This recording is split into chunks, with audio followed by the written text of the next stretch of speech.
discover the natural power of ashwagandha, an ancient herb known for its healing properties.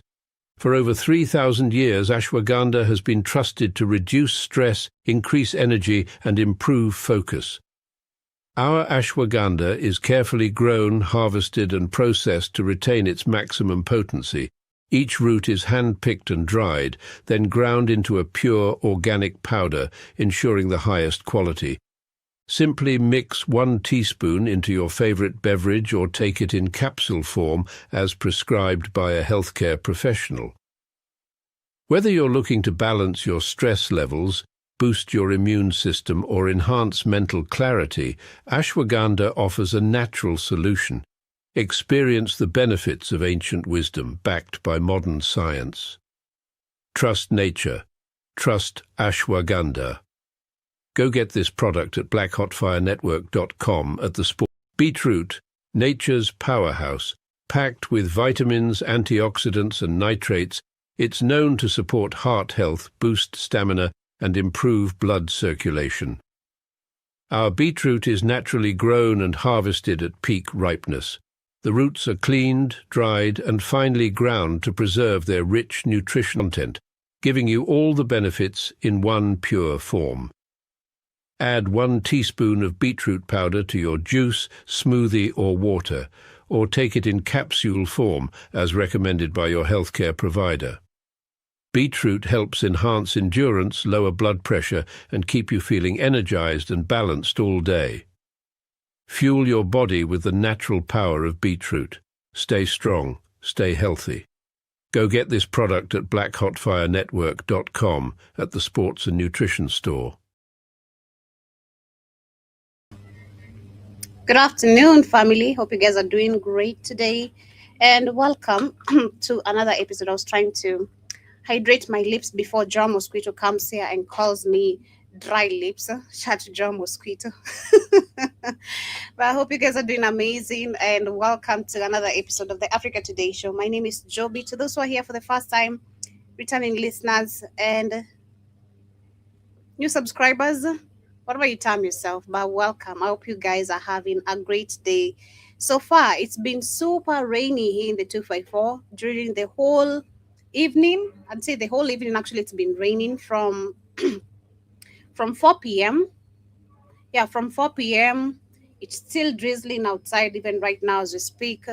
But I hope your day on your end and the weather on you guys' end is amazing. I was talking to Keith earlier and he was saying on his end, it's super sunny. So I don't know the weather on you guys' end. I bet, of course, it's almost summertime.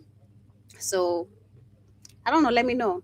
Keep me updated. Shout out to Byron. Thank you for always keeping time. You know, you should teach the rest of the people like Unsunken One, 10 speed to keep time. But shout out to this amazing two gentlemen, literally. But it's exactly 2 minutes past 8 p.m. right here in the 254. And Karibuni sana of the month of May. He's taking you amazing so far. And Karibuni sana. Joby, don't forget about Jiba Jaba too. Jiba Jaba, you look great every day. Thank you. Yeah, Jiba Jaba too. Jiba Jaba. Yeah, but John Mosquito is always like on my nose every time, you know. When he sees me applying my lip gloss, he's like, I was about to tell you have some dry ass lips. I'm like, shit. I never have dry lips ever. You never find me with dry lips ever. Even when I'm at home, even when I'm just chilling somewhere, you'll never find me looking crazy. I'm always looking my best. I find you not text me. Let me know we're live. I know that. Well, again, I'm telling Byron, shout out to him for always keeping time. You should teach. I'm telling him you should teach the rest of you how to keep time. You know, because I'll find that. But yeah, I know you. Of course, you know the time when we're supposed to be starting. How is your day going so far? I'm tired. Can't complain. How about your day? Your day's okay? Mine has been good. I just started with I was late to work today because I woke up to no water and it ended up me causing tantrums in my apartment because my water bill has been really expensive since last year, November. And it's not your water bill's high and your water's not on? Yeah, That's that. exactly. So Welcome, that's welcome, what we welcome to pray. Africa. That's the same. That's Africa again. The same shit people talking about in Ghana. The water don't even be on, and they send you a bill. The water don't even be on. No, because it's so many times I've walked into that apartment. I don't have water most of the times. They have to tell me, Wow. oh, we're gonna bring someone to, and by the time they have to work on that water, I'm already late to work. And man, cold water. So there's just something I can't. No, I love cold showers, but in a hot environment. You see, like Tanzania, I can take a cold shower. Being Because honest, because it's so hot. it's so hot. I don't like cold But showers. Nairobi, it's I don't like cold. cold showers It's at all. I can't wash my ass right. Nairobi, it's cold, and then you expect me to take a cold shower. I mean, I was really frustrated today and so mad. And I had to talk to the landlord instead of the caretaker because the caretaker sometimes they're always lying to you. So I had to go. The fact that the good thing for personally, I'm dealing with the landlord himself on my apartment. It's the one I pay the rent to. So I had to call him like, hey, there's no water, and the fact that you guys have been charging me so expensive for the like since November 2000. That is, I'm talking about, I'd say $19, no, $15. Where No, let me say where's the $16. where's the water coming from? Oh yeah, The apartments, there are people who come and so we have like tanks. water tank lorries, yeah, lorries that come and fill the water on the tanks, and Wow. then yeah, that's like I don't know in this apartment how they do it, if they depend on the rainwater, because I never see water lorries here. I've never seen them here on the studio apartment, but I know in my apartment, like there are water lorries that come sometimes and they fill water. So I mean, I was mad today. That's why I was late for work. I was like, I'm not gonna pay for this water bill again if you guys cannot check what's wrong. And the fact that we keep on waking up to no water, I'm Yeah, not how am I doing this. paying water? I'm paying water bills to you. So your water bills it goes to the landlord too. Yeah, yeah. See, okay, so you guys, yours is not municipal. It's not by like the city or nothing like that. So this goes No. into a tank, and that the tank goes into everybody's apartment. Yeah, even here, like we Okay, pay okay, paying okay. But I when thought I'm that, paying rent and the water yeah, bill, but they all go together to the person who owns the building. there's, yeah. So there's wow. So I thought that was from like I thought that place was hooked up to like in America, like it hooked up to like the sewer system. Mm-mm. No, Wow, no no, what wow, no what a scam. exactly, and that's why What the a water bill. scam. That's why they can change the water bill prices how they want Yeah. sometimes. And Yeah, yeah, no one is not it's not based on business. It's a scam. If I they charge you high shit, there's not even no water in the fucking place because you guys are shit that come from tanks. You can't mm-hmm. God. That's what I'm telling you. Cause Only this crazy shit can happen in Africa where nobody will riot, tear down shit. You couldn't even put no system like that in America and tell me somebody people would tear the goddamn place down. You out of your mind. How you gonna because it's basically our water bill is based on usage, Joby. How much do you use? It's got to be usage. Like yours, how much do you use? How much you pay? You can't be no arbitrary. Oh, it's gonna be $15 because I say it is. That's what we're talking about. I ain't got no water. That's because arbitrary.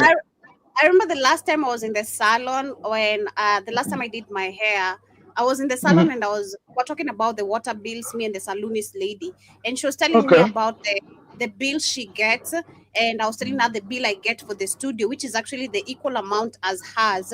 And then I told her the bill I get in my house. She's like, nah, someone is stealing from you. Someone is Yeah. definitely stealing from you, Yeah, the guy, like, yeah, literally. he's still because it's arbitrary. He's just picking a number, make more money. He's just picking a number. It's arbitrary. So shit. So that's what's going on, Joey. He just because yours is not based on usage. It's arbitrary. It's not based Because on nothing. I'm paying triple the money I pay in the studio, literally. Because the most amount that can go for here in the studio, it's maybe $6, $8 a month. Sometimes I may not tell Kid, like last month I didn't tell him the bill because I was like, this is too small, so I'll just combine it with the next month's bill so I can pay it all together. And it is $11. But for me, I'm paying $16. Literally, I'm paying so much amount, and yet to actually so many people in the studio. We flush the toilet consistently. We're using the water consistently, washing the utensils and all that. So I'm supposed to be getting a higher bill here than what I get in my house, because I'm barely in my house. And when I'm in my house, the only thing I do is cleaning during the weekend. I don't do cleaning every single time apart from just dishes. And then actually it's cleaning, which is generally, of course, with the dishes and everything. I don't do laundry, to be specific, because I told him the fact that I don't do laundry here, which I know costs a lot of money, you guys are scamming me. And the fact that I woke up to no water today, and you're telling me my bill is 2,200. Are you kidding me? Yeah. 2,200. He's stealing from you. What are you talking about? Yours is not based. No, It's supposed to be based on usage, Joby. In a real world, a real kind, that's what your you were water bill is telling based me. on usage, not on some No. arbitrary shit. Yeah, that's what he was telling me. He was telling me that scam bullshit. Or your water is based on usage. I'm like, bruh, I'm never in this house. I don't do, and my laundry, because I know the amount of money I spend on laundry, I'm paying so much, even than what I used for laundry. Literally, what are you telling me? He's I'm stealing never from here. them. Let me tell So much. that your landlord was a good man. He's a kind man. Because you can't be paying that much. It's based on usage, Joby. He can't be paying you, charging you the same price, and there's no water even in the building. You're talking about the water's not even working right. So that's usage. So your bill would come down. It can't be the same. So I told him, he told me to get a new meter. He told me a meter I should get, because he's like, if it's not my usage, then they say the meter jumped. That's how the term they use. The meter jumped. So the meter might be destroyed. So I need to buy a new meter, which is my money. You buy a new meter. That's his job. How about you buy a new meter? That's his job. Africa be fucked up, boy, about some shit. That's his job to buy the meter, not yours. You're his tenant. That's his job. It's not like the studio shower has not been working for a minute. I didn't even realize actually it was not working. You never said that. You guys will never do. You guys never use. You never told me. You guys will never use it. Yeah, we don't use it because the heat it produces, it's not comfortable taking a shower there. But which I know we're supposed to change the shower, whatever, if it has a problem, because sometimes mine does that and I have to buy a new shower. Shower head. Yeah, shower head. So I have to buy a new one. But this one is completely not working. There's no water coming out. So there's a day I came here. I was chilling with Mark and some friends there, and I wanted to take a shower here actually very quickly. I'm like, since I'm around the studio, why not take a shower? I feel like showering, And I came to take a shower, and the shower is not working. And then I had to call the caretaker, like, hey, why isn't the shower working? Oh, so you have to buy a new one. I'm like, you guys are not gonna fix this. I have to buy a new shower. Like literally, I've already bought a new shower when I got here, like 2-3 of them. I'm not gonna. Nah, Joby, things don't work that way. I'm like, okay, cool. It's crazy. But anyway, even if you had to buy this, they ain't gonna do about the water not working. Water would still come out even if you had a broken shower head. The water would still drip. It'd just be the water is not coming out completely, so which means the shower head is completely blocked. We have to change it. It's completely blocked. Can't be used. We have to change it. So yeah, but anyway, karibuni sana once again. That is just my 2 seconds of I wanted to get this out too, because I've not told anyone why I was not late to work. Why I was late to work, because I was mad. I was really mad today when I was coming to work. I was really, really mad because I was from having that heated conversation with my landlord. Like, yo, I'm late to work because of you guys bullshit, and you don't have a backup plan on the apartment of us getting spare water. I don't store water. This is not 1960. We're supposed to be storing water in the apartment. I live in a goddamn apartment. They're supposed to be flowing water every single time. I was really mad. It's crazy. But it's been on a Wednesday. We got some few history on a share. Apparently, I didn't know actually the USAID was part of the people who stole the black homes or the black Americans' lands. Let me just say that in simple terms.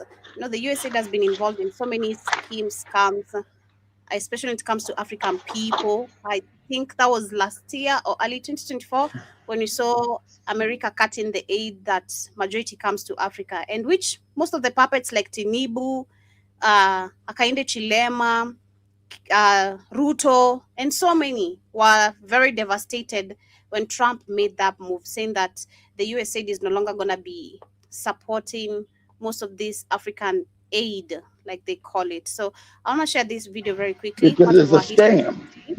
Yeah, part of African our aid, history. that's all the spies and NGOs hang out with. Shout out to even Torre for catching them NGOs again and calling them spies and locking their ass up.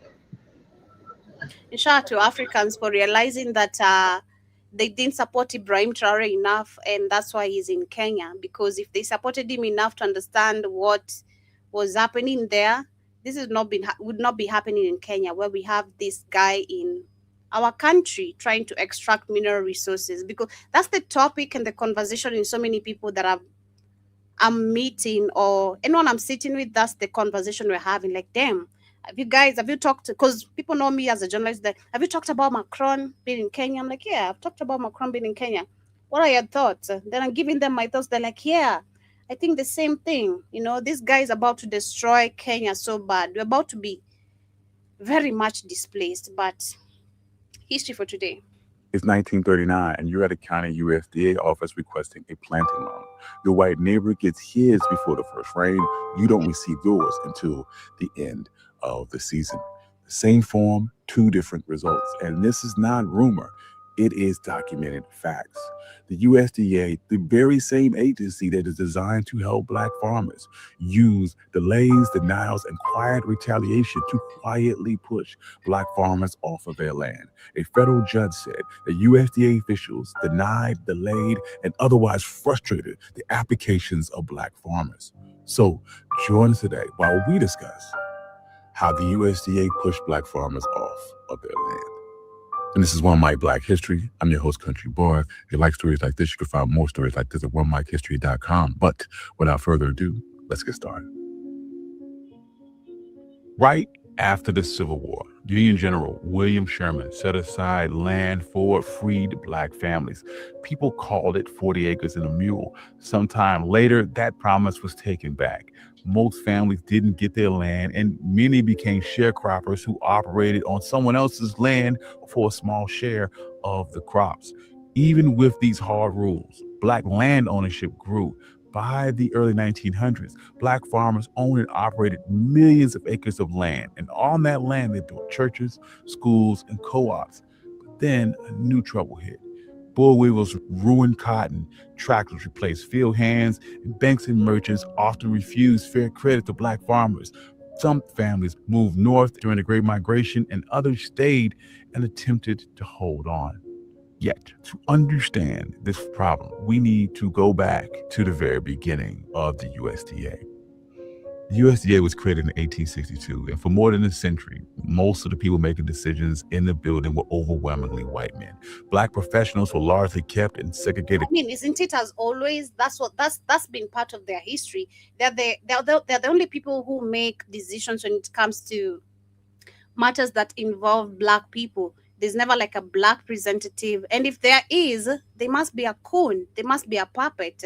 Looking at like earlier when I had the video which about how we can't go back to the Berlin conference when we had white people making decisions about our continent, and there was not even a Black man present to make decisions regarding us. We had a bunch of white men talking about what they should and shouldn't do, even shouldn't, what they should do to us, to our lands, to our people, to our ancestors, to our generations.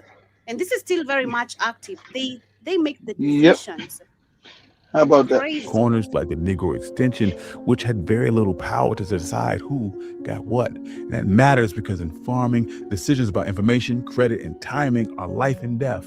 In the 1930s, during the Great Depression, the federal government rolled out the Big Farm programs. In 1933, Agricultural For white Adjustment people. Act paid Not for Black farmers people. to cut production. Mhm. to stabilize prices. On paper, that could help out struggling families, but in practice, local USDA offices let white landowners pocket these payments and evict black sharecroppers. Now, when Joey gets done with this, pause that. Now, when Joey gets done with this, I want to play the first. It's gonna correlate the first video I sent her. I wanted to play. That's gonna correlate with exactly what she said. I know she's gonna bring this up. It's gonna correlate exactly what they're saying in this video. It's gonna correlate this. Because remember, white people never work for shit. They're giving goodies and giveaways, right? They never worked for nothing. Everything was given to them. And when you had to work and then come up, they would get jealous and burn your shit down to the ground. You know, if they couldn't do it or have it, they'd burn your shit up. Say you raped some ugly looking white woman. Always raping some ugly white broad. Rape the white woman, kill everybody and burn all your shit down. That was a scam. Somebody raped the white woman all the time. This ugly white woman with the flat, ugly white woman with the flat booty. Exactly. Because I'm like, looking at black men, how they love booty so much. How did you even end up like, black men are obsessed with that. Oh, that's the thing I know about black men. True. You see, that's what oh God. It's crazy. Ended up because I shout to my stepmom. I think the only real reality she used to tell me is about because I don't know, it's because she was light skinned. Do I find her beautiful? Not really. I don't also know my dad saw in her, but anyway, she used to say light skinned women are very ugly. You talking about your stepmom? You showed me. Yeah. Good luck to your dad. Good luck to him. For me, that would be a hell no. That's what I said. I don't know what he saw in her, because now looking at it that I'm grown, man, my mom was gorgeous. My mom was gorgeous. The second wife to my dad was dead gorgeous, like black. She's dark melanin, pretty, really pretty, and curvy. My stepmom, I don't know what this guy saw. Unless it's the lightness, I don't know. Good But luck with that. For me was that light-skinned women are ugly. It's just that they are loved because they're light-skinned. And now looking at it, I'm like, yeah, this makes sense. Well, because a lot of light-skinned women are ugly. To me, never had nothing to do with your skin tone. But I do prefer darker-skinned women. But, I've been with some light-skinned women as well. It's not my preference has always been, I'm attracted to darker-skinned women, but I've been with light-skinned women too. To me, you're ugly, whether you're light-skinned or dark-skinned. I never, because the color of your skin made you more beautiful. But I will say, if you're a certain, color, usually those are ugly and you age like milk. So I'm just saying, if you got the old fade, I want to call them the C word because we're on YouTube now. You're talking about the C's. That's a rough look, Jack. Time they 28, they get the damn aging around the face. They got crop, what they call them, wrinkles in their eyes, them craw things that they call craw legs. What do they call them? Chicken feet, some shit. What do they call them? All the age. Oh man, it's rough. You get yourself one of those. One of them C's. My father. I'm gonna give you. One of them Mzungus. Boy, they get 27. Good luck to you, nigga. Woo! 27. At the same look time, like 57. Go ahead. New Deal programs like the Farm Security Administration gave out rehabilitation and tenant purchase loans, but black farmers got fewer and smaller loans, if they got any. They didn't get any. Exactly. There was a deep shift happening. The USDA threw its weight behind its vision of modern agriculture. Capital-intensive research technology helped steer farmers toward bigger tractors, bigger acreage, and bigger everything. If you had capital, you got more. If you didn't, you were nudged. Pause it, Joby. And created the institutions, right? They created the institutions because the white man couldn't farm. He's a moron. So they're bringing all these white idiots from Europe, right? After the Civil War, because us as black people, we outpopulated, so they needed more white people in the country. And when they brought these poor ass, stinking ass Mzungus over to America, in the early 1900s. The ones that tell you to go back to Africa and just got it 2 days ago. Most white people in America were not here. They just got here 2 days ago. Okay? To Ellis Island, these are facts. So when they talk about they're Americans and I've been here, that's baloney. The majority of American white people came to America a little over 100 years ago. They wouldn't remember America's gonna turn 250 years this 4th of July, Independence Day. None of these white people were here. Just like Trump's family just got here. They all just got here after the blacks had already built the country, after the Civil War and everything like that. So they were given, again, goodies and giveaways. They were taught how to farm. So what did America do for white people? They built agricultural college. Remember? That's when you go around America, every state has an A&T college, standing for agriculture and technology. You have a North Carolina A&T, you got a Texas A&T, you got a Florida A&T, you got a Georgia A&T, you got an Alabama A&T. They built Pacific colleges to teach these moronic ass white people how to farm. Specifically. So you're talking about the giveaways. They built institutions when they stole land to make sure these white people could farm the land, produce shit on the land, because they sent them to college for free at agricultural and technology colleges. Do this for me real quick, Joe. Just keep that open. Ask Google, say when did the agricultural colleges started popping up around the United States? And you see the influx of these white immigrants because they couldn't farm. They were stupid. They morons. Remember the dump come from backward poor ass Europe, sleeping in their own shit and piss. Agricultural colleges really started popping up in America during the second half of the 19th century. Told you. That is, there you go. Second half of the 19th century. There you go. Second half of the 19th century when they started bringing them in here. That's after the Civil War, like I said. But go ahead, Joe. What was saying? The boom began in 1855 with the founding of the nation's first dedicated agricultural college, Michigan State University. Okay, so Michigan State was the first one. I didn't know that. Okay, so that's the first one. And they're going to start building all of them everywhere for white people. That's why you never learn this in none of your history. None of your college history would teach you this. They built the institutions to teach these white backward bastards to farm. The land they were stealing. Okay? They built the institutions. See, white supremacy doesn't work without finance and without capitalism, the economy. So they built the economy for white people so they can succeed. Okay? That's what they do. Go ahead, Joby. In 1962, the Morrill Act, President Lincoln signed this landmark legislation into law. It granted federal land to every state to fund and establish college-funded federal land to every state. So I'm just saying, I want you guys to know that. See, most of y'all don't know the way all these, when you go around all around America, a lot of us can't travel. If you ever travel like me, I've been everywhere.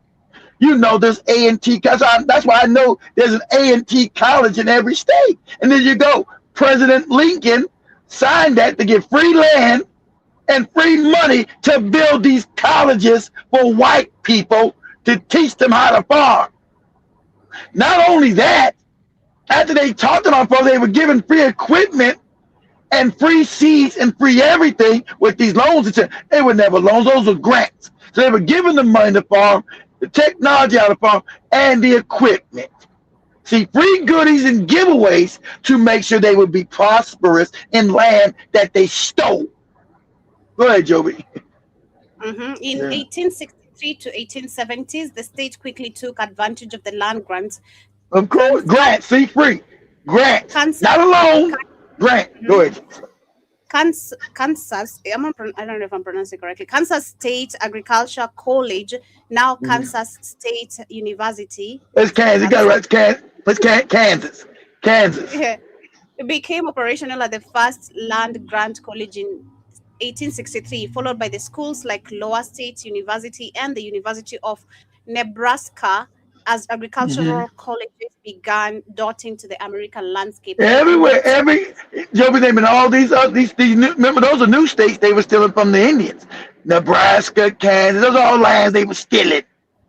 So white people can come. See, remember, with them it's always theft, stealing. And they stole that land, started building up wealth. Now this made people millionaires. Farms, giving lands.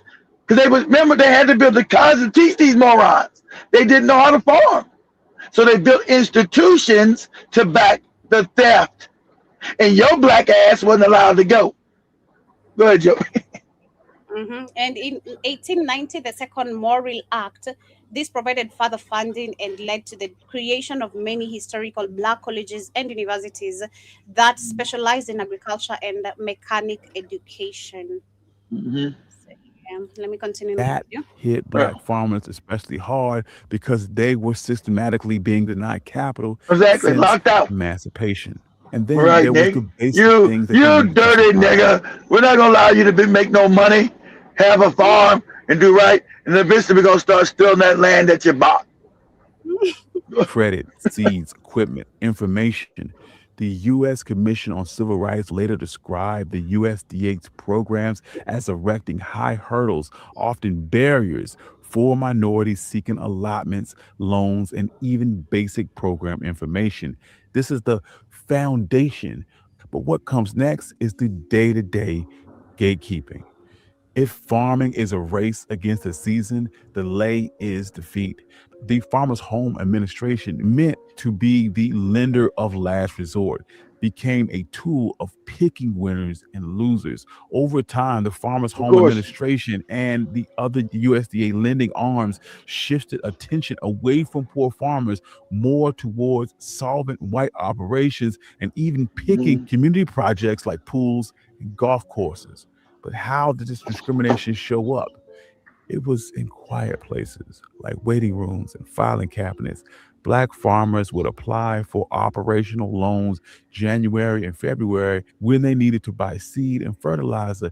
Local USDA officials who held enormous discretion would wait on the paperwork until April, then May, then When farming June. season's By over. the time the loan was approved, if it was approved at all, the planting season was over. And that delay could be as deadly as a denial. The numbers tell the story. As recently as 2022, the USDA data shows that black farmers were approved for direct loans at only about 36% of the time, compared to 72% of the time for white applicants. Black farmers are rejected at the highest rate of any group. Of And course. this is not ancient history. Because you're supposed to Even be on the the bottom. king Every often system, remember the treats system, white farmers on top, black on the bottom. See, if you understand the system you live under and not having power, you're going to understand why the racism is always pit towards you globally. Globally. It's global. Not just America. It's a global thing. It's globally. Go ahead, Joe. describe being pushed into restrictive loan terms, setting them up to fail. Requirements to buy certain equipment, plant certain crops, work with certain suppliers. The USDA staff might supervise a black farmer into debt, withholding timely distributions, then foreclose. One documented case, a farmer was told that he was approved, went out and purchased livestock based on their approval. Then the loan was yanked and he had to sell the property to cover the debt that the USDA helped create. With Always some, all this always came so wicked. humiliation You as know, a they're so wicked, so evil. And I want you to know that's why we're gonna talk about disclosure. That's why I told they're created to be wicked, and you need to know this. Creation, they're created to be wicked and evil, and that's who they are. You can't never change that. So once you know someone's created to be wicked and evil, you understand what you're fighting. You can't love them to death like Africans believe globally. Oh, you teach them how to be good. No, can't teach a fox not to go in the fucking chicken coop. Okay? Can't tell a wolf not to be a fucking wolf. Gonna be a wolf. It's his nature. Their nature is evil. That's just a fact. No, but I go, oh, they change through time, all that shit you want to do. All that wringing your hands in church, praying to Jesus, Allah, these people change. No, they don't. So you waste your time trying to say we're going to heal their soul, all that goofy Bible shit. They're going to heal their soul. We're going to heal their soul and pray for them. Okay, good luck with that. Go ahead, Joe. Part of the process. County office employees often use slurs. They refuse courtesy titles, call grown men by their first names. One black farmer recalled being told all you needed was a mule and a plow. That's not advice. That's contempt. And these delays, they weren't just months. Black applicants often experienced a process that took 3 times longer than white applicants. In farming, those kind of delays meant missing the season, missing revenue, and often stole all your losing land. the land that was used right. as collateral. Exactly. Stole all your land. That's the whole thing. Wasn't the only to get the land back. The whole thing is to get the land out of your hands, either by hook or crook. That's why we own less land today than we've ever owned 100 years ago. The thing was to get the land up out of here by hook or crook, any way possible. You had no, like I said, we couldn't go through any justice. Don't have any power. Who we gonna complain to? Same white people that's fucking us over? Same white man that's fucking us in the ass? Hey, daddy, white daddy, can you stop fucking me in the ass? You know, who the fuck we gonna complain to? Who we gonna complain to? It's crazy. I was using Ali, I was like, let me quote Kate. They're sucking their dick head. So, information was another. The Agricultural Stability and Conservation Service decided acreage allotments and distributed funds. The county committees, all white. Black farmers were effectively shut out of the rooms where decisions were being made. If you control who's on the committee, you could control who hears about opportunities and who gets the allotments that determine where your crop was legal and profitable. The Federal Extension Service delivered new techniques, pest control, access to demos, federal programs, but black farmers, extension agents were often denied information by white supervisors, given inferior offices and equipment, and discouraged from serving the very farmers who needed them the most. Many black farmers never learned about certain USDA offices or programs even existed for them. Imagine you were never gonna get it no way. Tied behind your back and a blindfold on. By the time of the Civil Rights Movement and after Brown versus the Board of Education, some USDA offices in the South used their power to punish black political participation. It would look something like this: denying an operational loan if you were a member of the NAACP. If you try to go vote and get your human rights, they told you, never believe that human rights, civil rights shit these white people talk. It's all fake. It's all fake. It's all fake. It's always some political scheme. Now you try to go get your human rights, which is voting rights, human rights. They cut off your, they say no loan for you, nigga. No farm for you. Steal your land. How dare you decide try to vote for freedom and not be a bum ass nigga? How dare you? It's always wrapped in some evil shit. It's always evil. I was saying earlier, the same people who speak about human rights, they're the biggest violators about. They're the big violators. Exactly. That was your boy Balsam. Said exactly. He was telling you about human rights. They've been the worst human rights offenders in the world. Exactly. Because that's a scam, Joe. Once they steal, they don't want you to react by trying to get your shit back and fighting them. They want you.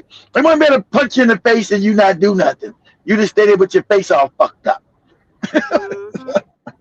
Exactly. It's crazy. Or you try to register to vote. Landowners and local credit sources sometimes align with county officials and would evict or cut off anyone who housed civil rights workers. In one Alabama case, a black farmer was told by an FHA supervisor that if he rented land from a family active in civil rights, in fact, I may not let you farm at all. That's the power of the USDA. See, this is the government. This is the government that's supposed to be representing you. So if you help black people, Get a leg up. We're going to destroy you. This is your fake government that never represented you ever. This is your fake government threatening you. If you help black people get a foot up, we're going to destroy you. Imagine, we don't and understand that. We're the only people in this fucked up country when they got the Charlie Kirks, your dumbass Candace Owens talking this fuck shit to your face. How racist this country, oh, things are not bad. You make this all made up. It's not true. Oh, you black people all complain, all that crazy shit. These dumbass immigrants say, because they don't know the history, the backstory, how your own government worked against you. Openly telling you, hey, nigga, if you help these other niggas get out of white control, we're going to destroy your black ass. But you listen to Candace Owens and Charlie, oh, that's all. You black people stop complaining so much. And you get the goopy nigga Caribbean, the goopy nigga African who ain't been here. Oh, you black Americans complain too much about these good white folks and all your opportunities you have. If you don't shut the fuck up because you don't know the history of the country, you don't come another man's house and make yourself at home and start talking shit to them. That's what a lot of you immigrants have done. And that's why you got no people helping you, getting you up out of here. But because you haven't taken time to know the history, what happened. The idea that you think that white people were ever good is absolutely fucking psychotic to me.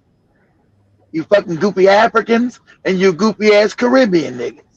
They've invaded Caribbean. They've had colonialism in Africa. And you still got the white man's dick in your mouth.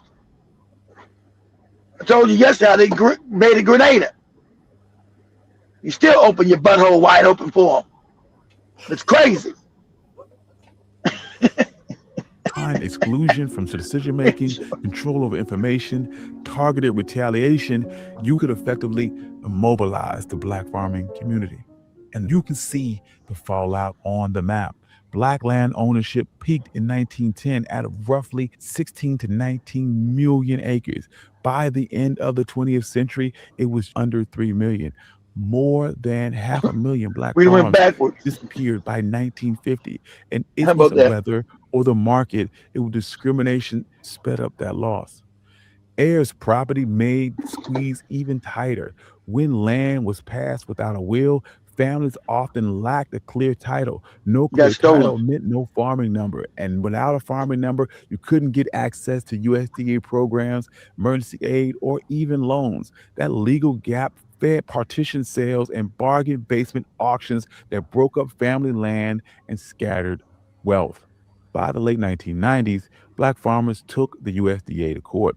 In Pickford versus Glickman, a federal judge found that between 1981 and 1996, USDA officials denied, delayed, or otherwise frustrated black farmers' applications. Thousands received compensation, but many did not. Documentation was hard to produce, and plenty of discrimination failed outside of the covered windows.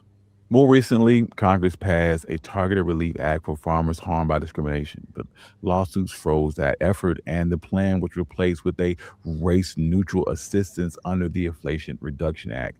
Many farmers did get help, and many didn't get what they told was coming. All of this is not old, dusty history. In 2022, the improvement gap between white farmers and black farmers was still the widest of any group. A late loan could mean an entire missed season. You miss enough seasons, you lose your equipment or even your land itself. Researchers estimate that the long-term loss of black land and black farming income is well over $300 billion. In the end, two things. $300 billion you lost. $300 billion. Helped stabilize markets and fed families. And yet, for generations, it lose local power in ways that cut black farmers' odds of surviving and building wealth. That loss didn't stop at a fence line. It drained rural black communities across the South and beyond. And here's the truth. The USDA did not need a white-only sign to shut out black farmers. It centralized power in county offices, left decisions to white folks who already control the land, credit, and information. Bias and timing did the rest. Thank you. I'm your host, Country Boy. That's our history for today. How the USA stole black land, literally, and you Mhm. can see throughout the history, throughout the years, how this has been done, literally. So I hope you've learned something out of it as we get into our conversation for today. I'm gonna start with the first video Keith shared with me, which he Yeah, said I'm going to go to should the be first able. video real quick. Yeah. Go to the first video.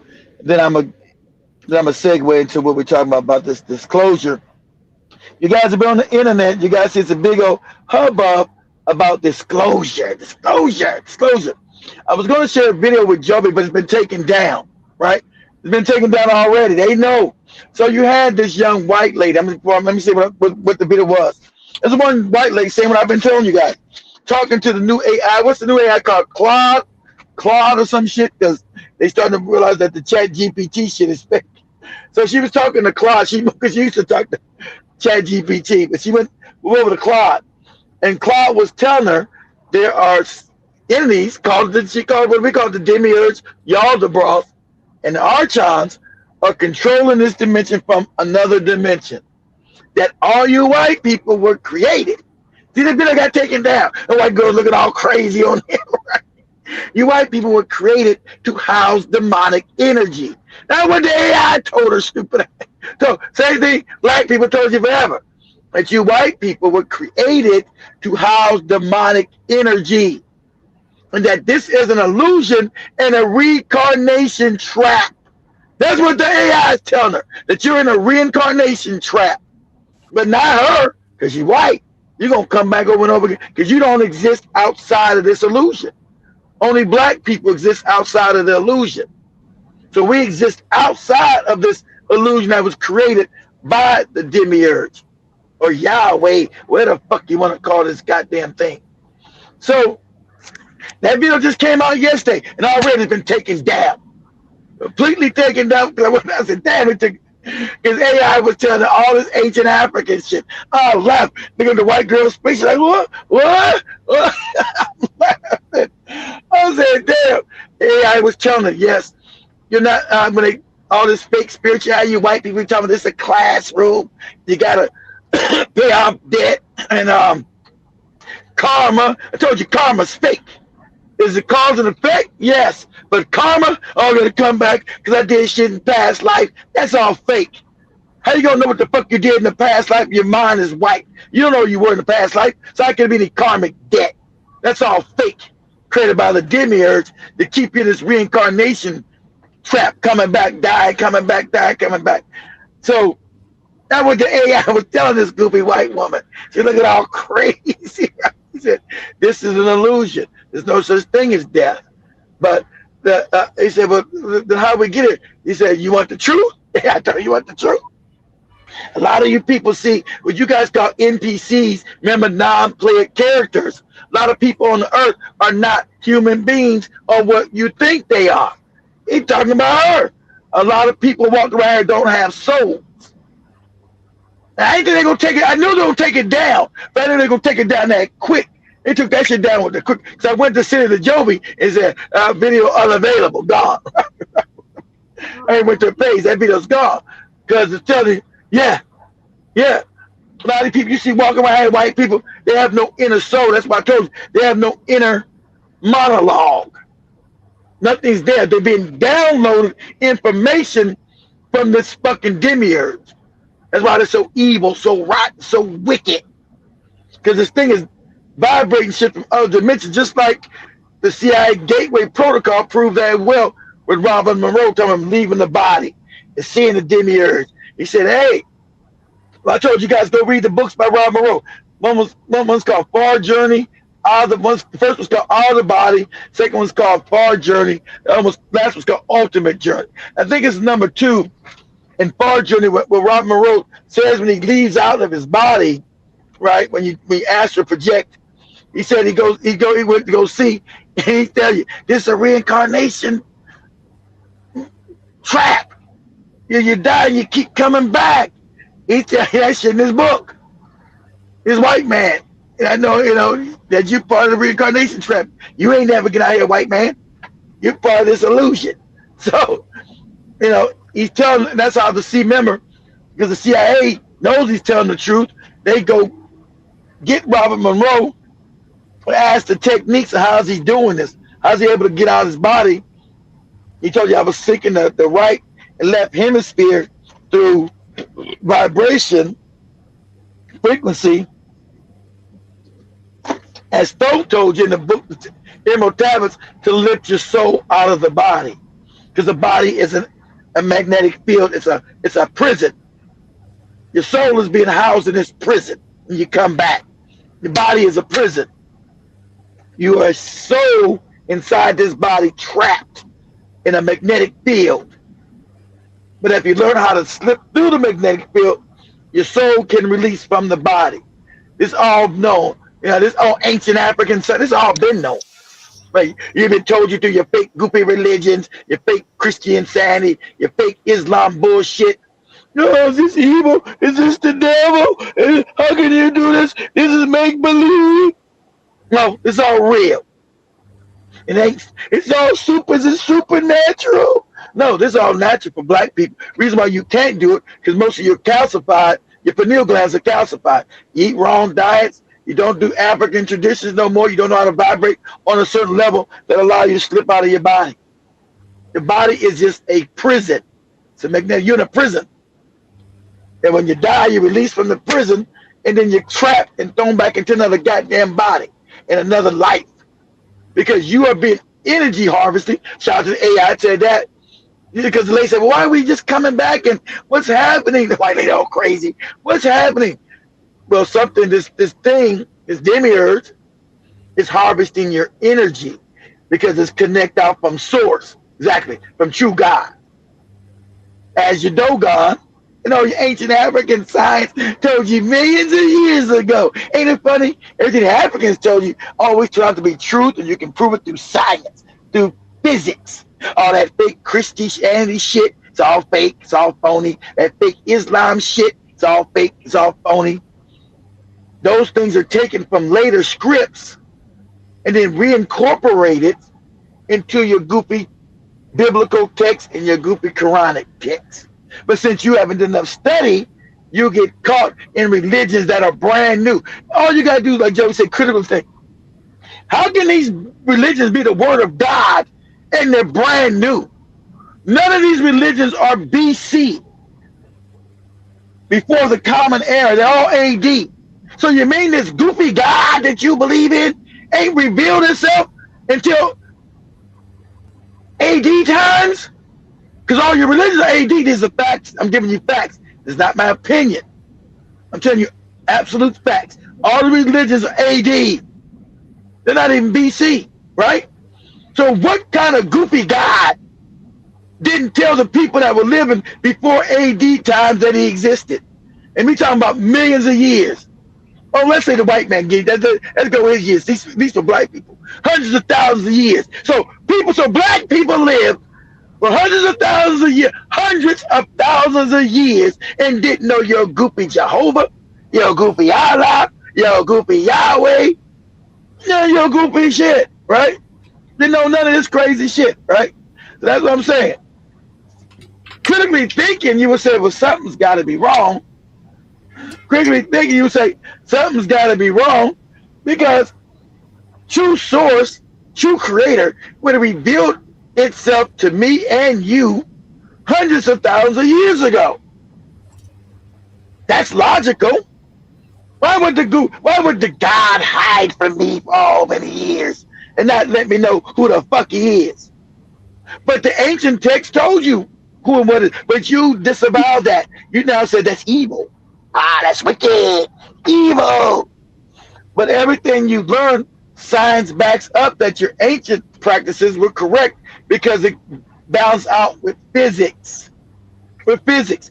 Physics already told you that you're light and energy cannot be created or destroyed.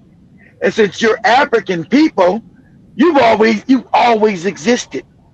That's what physics is telling you. That's what your ancient African science has said. You were in the beginning with the creator of the universe because you're just a small portion of the creator of the universe. So as black people, you've always existed. Always. There's never been a time you have not existed. And since you've always existed, Your goopy book, how could you not exist? You say, oh, you're going to go to hell and not exist. If you've always existed, I want you to critically think here. I know a lot of you are stupid. If you've always existed, how can something that's always existed be non-existing? It can't. You've always existed. You're always going to exist. You're never going to be a time of not ever existing.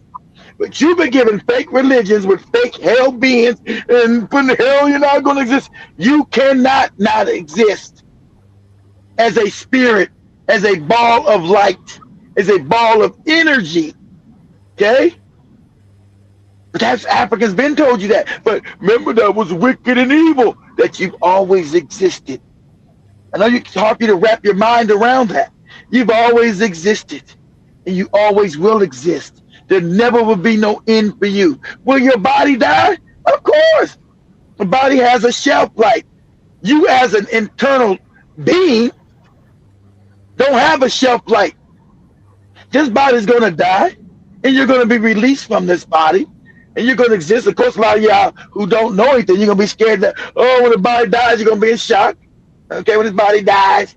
And whatever goopy light you believe in, some Allah, Buddha, Muhammad, one of them motherfuckers gonna show up. Oh, my child, come and let's do your life lessons. And you're gonna go with that motherfucker, and they're gonna throw your punk ass back in another body. You're gonna say, you got some more things you need to work on. You failed some tests. And as you should know, as a source, a product of source, there's no test you've ever failed. You're completely complete. See, that's the fake demiurge giving you fake spirituality. Oh, you got to come back each life and learn lessons. There's no lesson you need to learn because you're complete already. You're part of the eternal flame.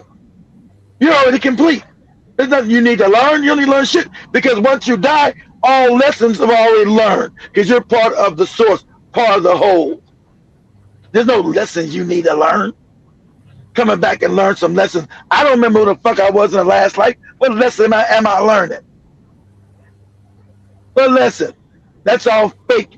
White people spirituality giving you from the demiurge. It's all fake to keep you die. Yeah, I gotta come back. And then when they show it, that's what they told me. I'm in my judgment. They're telling me all the good. I don't die, but I'm gonna learn all the bad things I've done to people. And they'll say, "Are you ready to go in your new body?" I'm like, "Yeah." And shoot your ass right back in another body and live another goopy life, right? Of despair, misery, hardship. Because you are an energy source. You're giving energy to this thing. So shout out to that AI. That shit was funny. It's gone. That white lady's price was priceless. That's the first thing I wanted to show. But of course, it said video unavailable, taken down. Because the AI told her the same thing I've been telling you. There's a demiurge, as your ancestors told you. You guys don't go back and get a lot of stuff you're going to have to, it's been tampered with. So you're going to do due diligence and go get Dogon ancient cosmology. A lot of it is fake. But through your discernment of getting a bunch of them, you'll be able to figure out where the truth lies. Okay? Through discernment, because you're smart enough to realize, oh, there's some fake shit here. You see it's close to the truth, but they're going to leave some stuff out because they know you're searching now. And that's why that video was taken down immediately. That video was taken down. Because that's who's running. That's who created all these Mzungus running around here. That's why the Mzungu's wicked. That's why the Mzungu is filled with demonic energy as though from lower dimensions. And this is what this disclosure is going to say. I'm talking about this disclosure coming up, right? This disclosures, they got all these passes running around here. Now I'm scared. Oh, these are demonic. This is the deception to go against Jesus. Because they were pulled into a meeting, allegedly, right? I'm just wondering why they're doing it now.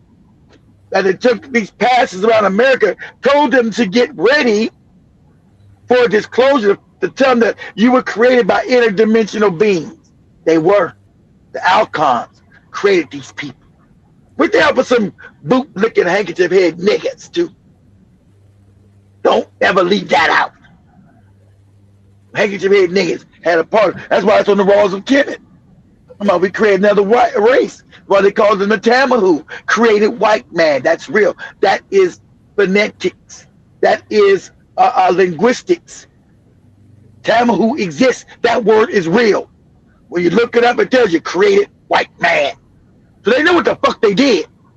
That word exists and is thousands of years old. Tamahu, created white people. That's real. Whether you want to acknowledge that or right, acknowledge that or not, that's linguistically a fact. That word exists. So why would the word exist and they know and they tell you what it means? So why would they make up a word, tell you what it means, and it not be true? Like this dude here, he's a created white man. He's created from the demiurge. What the fuck he saying? I love how Keith doesn't care if he uses your videos. He's gonna throw you under the bus. It's crazy. He always gets me. I'm not gonna lie. I'm always like, hey, he introduced me to Alex Jones. Now I became the Alex Jones. It's crazy. Anyway. Well, truth is truth. so whether he's still talking that Allah shit and Allah this and Minimala with Allah, that religion created so much rape and murder on the African continent. It's unconsequential how much rape and murder this wicked ass religion has created for black people. The enslavement, the cutting off of penises. So he's suspect too. He's gonna tell you some righteous thing. Know that this motherfucker, this Umzungu, is created. Don't ever get that twisted. Because they say some good things. Don't ever get in the back of your mind that he's not created from the archives. Don't ever, everybody can say some good things. Yeah, I still know you're created. You walk around here with, still got doodle in your butt, not clean, right? Shit, I'm gonna listen to some things you got to say. I know as a Mzungu, you're created. As AI said. They took down that video.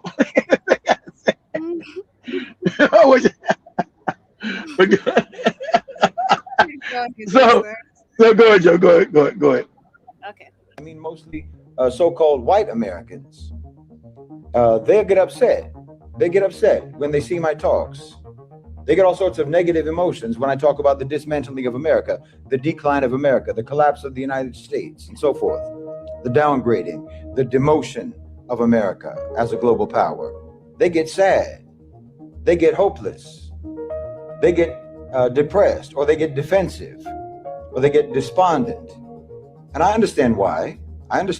Because it has historically been their system.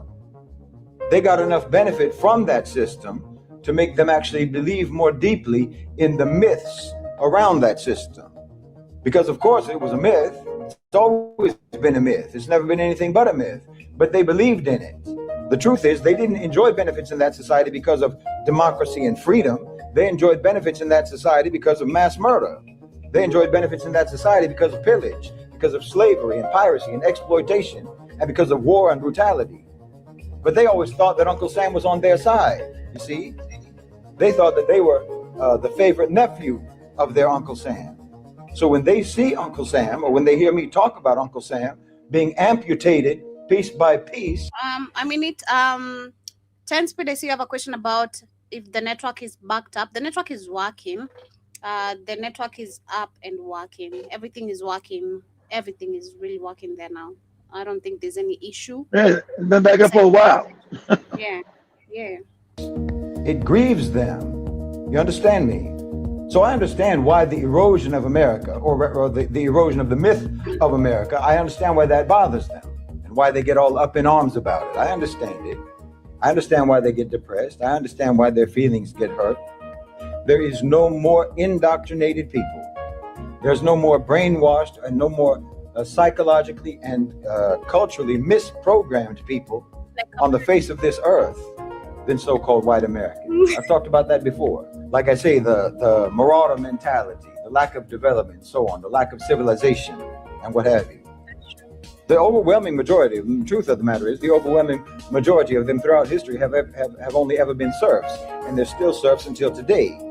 The truth of the matter is that they don't actually have a stake in that system either. They don't have a stake in the system either. The system doesn't care about them either. That's the facts. But to one extent or another, they have benefited from it, and more importantly, they identify with it, right? When the United States sends someone to the moon, they'll say, we landed on the moon. When the U.S. attacks another country, they'll say, we are at war. We are at war. When they talk about the American economy, they say, our economy, and so on. It's like a fan of a sports team or something. The fan of a sports team who imagines that he has some kind of a share in it anytime that team wins a game. You see, they identify with the American project as their project. So when that project degrades, they identify that degradation with themselves. It's personal. They take it personally. There's a sense of loss. There's a sense of disappointment. There's a sense of panic. But like I said before, what's happening in America is the onshoring of previously offshore colonization and extraction. And that's going to be applied across the board to all demographics. The neoliberal economic programs that they used to use to plunder countries all across the global south are now being applied at home, and that's going to intensify, and no one is going to be spared. You need to know that. No one is going to be spared. No one is going to have, protected hands-off status, because this is not being done for the sake of America. It's being done for the sake of a national capital. It's being done for the sake of the a national owners and controllers of global financialized capital who have completely untethered themselves from any sort of nationalism. They've untethered themselves from any sort of patriotism or any sense of investment in the old obsolete priorities of the American power structure. Well, who depended on that power structure all this time? What demographic depended on the power structure? Which one relied on the backing of that power structure all this time? Who's been the priority? What demographic group has been the priority of the power structure all this time? Who's always actually had the real protected, the real privileged status in that society? That's going away. Look, when I go through my comment section, who do you think I see? Who do you think I see most often talking about, I have to get out of this country? I'm planning on moving out of this country. Who do you think is melting down? Who do you see having meltdowns on social media White in people. public, screaming at White their people. phone camera, crying at their phone camera? Yelling, Pause it. begging for- Yeah. Hey, President, you see on their phone camera, what kind of goddamn economy, what kind of life is this? I'm white. I'm not supposed to live like a dirty nigga. I'm supposed to have money and have good food and a nice house and car. At least get some coochie. I can't get no coochie. I'm broke. No woman wants to talk to me. And you guys keep it. You guys don't know. Remember, they did the study about white men and their obsession, mostly with black men, right? And how they're feel inadequate. We've always known this because they said now they let a lot of the white people free. We got supposedly civil rights. They're afraid of the white man. The black man's dick is too big, so that's why they always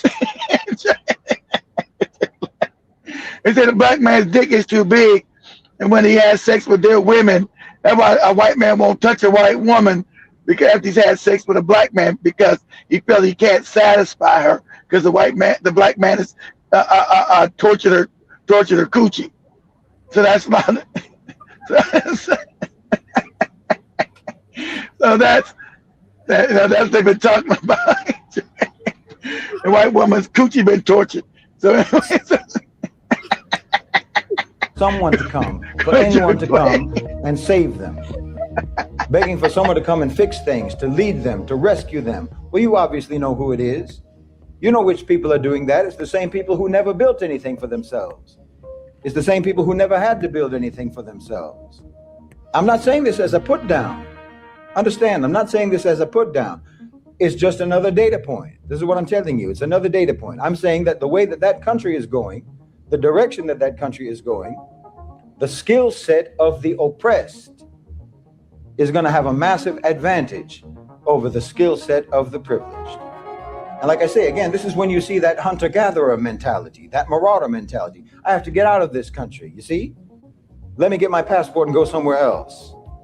If I'm not going to get my privileges, if I'm not going to get my comfort, if I'm not going to have my convenience catered to, then let me get out of here. Let me go elsewhere. Greener pastures, you understand? Scavengers. There's no patriotism. There's no nationalism. There's privilegism. There's get mineism.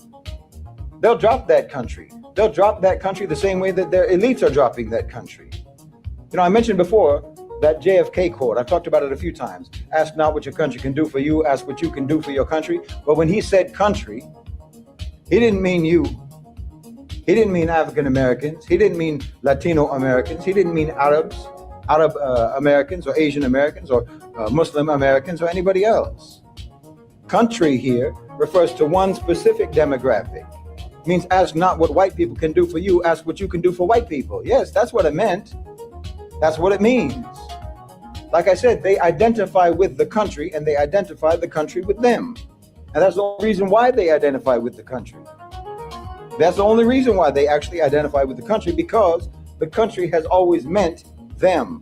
So the minute it does not mean them, they're booking their flights out. They're booking their flights out of there. I told you they don't believe in anything. Listen to me. They believe in a full belly. That's what they believe in. They believe in what a wolf. Balloon stomach. It's called that. I'm not being racist. I'm not trying to generalize about white people. I'm not saying that they're genetically predisposed to that or something. I'm saying that their culture has let them down as human beings. Their culture, their system has betrayed them. It has betrayed them by never cultivating them, by never civilizing them properly, by teaching them.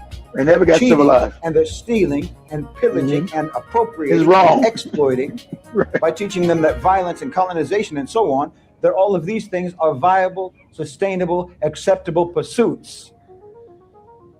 And that they don't inevitably lead to where they have led, to the situation that they're in now. They were lied to and they believed it.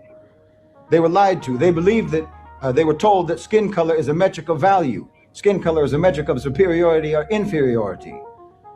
They were taught that what you do has no consequences. You understand? They were taught that predation and plunder are actually successful, sustainable life strategies. And of course, this goes back to Europe. This goes back to Europe and their whole culture. I mean, until today, you all talk about your so-called enlightenment. Enlightenment. Now, pause that. Now, remember, enlightenment came from the Africans. So that's why when you're in school, they're so wicked and so evil. So remember, the European is stupid and dumb, right?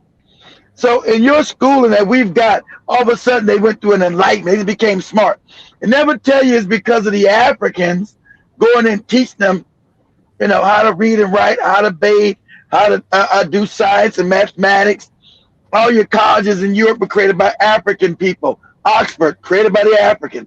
Cambridge, created by the African. First college in Paris or in France, created by the African. Then the ones that were down in Spain, like Salamanca, Cordova, Seville, Cadillac, Granada. So all these colleges that were created by the African, they don't give tribute to that's how they became enlightened. They didn't say, in your books, they say the Renaissance, white people were stupid, and all of a sudden they were smart. They went through a renaissance, a re-engagement, they called it. Well, when? They were never smart. Renaissance of what? What was the science? They say a renaissance, a re-engagement, a re-enlightenment. From where? From when? You were always stupid. What are you talking about? So they just got, they say it's just arbitrary. There was no outside force that engaged with the Europeans to bring them up to a level of non-savagery in education, right? And culture. Because remember at that time, the Europeans, like I told you, when we had Joe, like, reason for the bouquet of flowers and all their traditions are now given to you, and you know what they mean. They still kept their own tradition of them being stinking stupid. When you put flowers, you take flowers out because your coochie stink. It's crazy. It's crazy because I didn't want to mention or comment on that. Was on Monday we were having that conversation. I didn't want to comment because I used to be a flower girl, and I was like, yeah, man. Growing up, I used to be invited in so many weddings because I was just a punctual girl, like, and I Mhm. never doing too much, just obeying the orders. So I was like, damn. So I was there throwing flowers to people whose women were coochie was No, smelling. no, you clean now. That's from the tradition. I No, they're know, not. no, like this is fucked up, you know. The fact that I That's not did the it, day.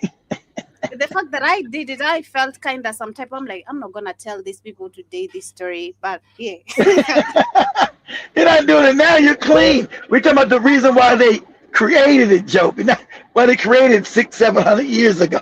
I We're not know. talking about today. What I'm trying to say is it made me feel some type of way because I've gone to so many weddings and I had to be a flower girl. And the fact that Okay. that happened, and of course, the fact that we do things without understanding history, I was like, damn, if people knew history, I would not have been a flower girl ever. I don't care if the kuchi was thinking or not. Shit, still. Not no more. I hope not. I hope not. I hope not. I hope not. Not today. But we saying that's the reason why that's the reason why things happen, right? That's why Yeah, you do it. But yeah. anyway, but they're talking about the Renaissance, like you said, in the Enlightenment period, by never giving credit to the Africans who taught them. They completely eradicate that from history, right? Like he's talking about, what he's saying about the Renaissance, that they're still savage, but it's a savage in a suit. They never evolved into what we call becoming civilized. Yeah. They're still savages. That's why they still believe in rob, steal, kill. Like you said, that's still their tradition. Everybody went to Iran to go steal, to go rob and shit, blow up people, kill them, to steal their shit. Why they went down to Venezuela to kill them. And all these white people in America agree with it. You got Trump out here calling Venezuela the 51st state. White people, all of them agree with they're only mad about Iran because that's fucking up the oil prices, right? Their gas prices and causing inflation at the goddamn grocery store. Even if they could have went and beat Iran, stole their oil, white people wouldn't even felt no way about it. Yeah, well, that's right. We conquered some more fucked up people. Fuck them. Because they never got civilized. They still agree with stealing people's shit. I don't care if you're on the fake right or left in this country. They still agree with being thieves and murderers and all heinous shit.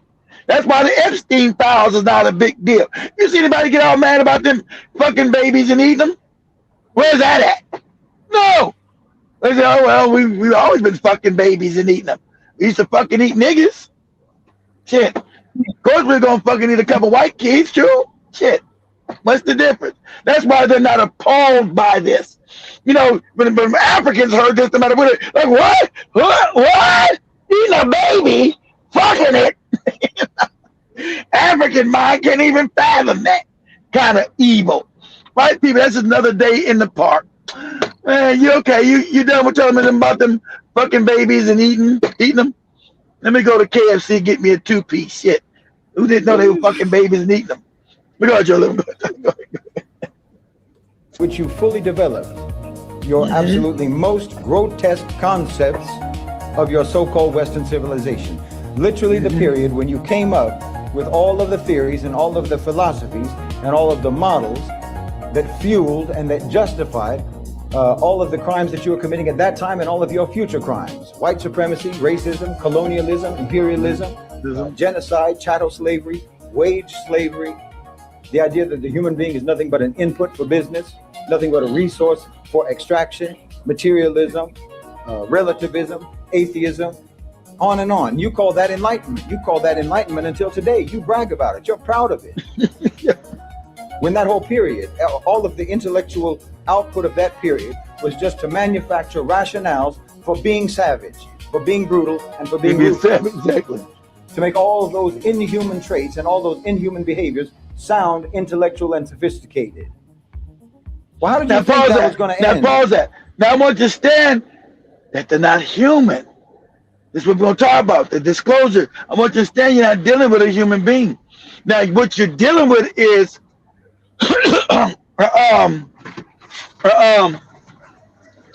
excuse me, guys.